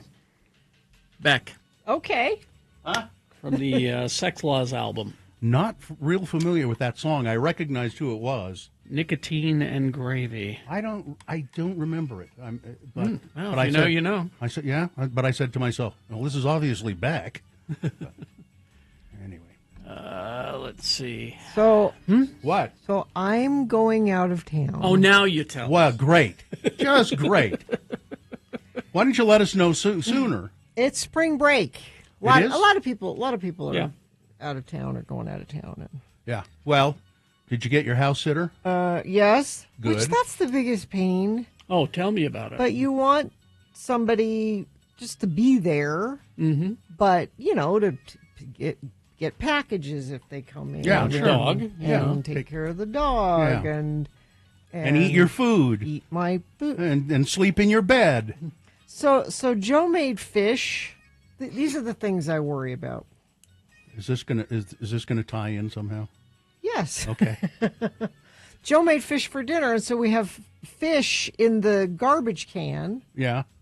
And this is my biggest worry about while we're gone, that our house sitter will forget to take the garbage out to the street on garbage day, and we'll have fish rotting in a garbage can Here's my a list. advice. A list? Or here's my advice. take the garbage can out to the curb. No, today or tomorrow. No, because then people think you're out of town and your house is empty. No, it's true. If it's not garbage day and your cans sit out on the street, that's a sign. No, in my neighborhood, it means that people are too lazy to bring the cans in. No, they say that people that are going to rob your house look for that kind of thing. Okay. Yeah. Well, but someone will be there. So. Okay. Well, so if I need anything from your house, I can just go get it from you. Yeah. From your cousin or whoever it is. My nephew. I can go get it from your nephew. I need some of that beef they got in the freezer. Or if it's Sunday and you need a booze and the liquor store's closed. Well, that has happened. I could just come to the studio. I have gotten booze from you on a Sunday, haven't I? Yes, you have.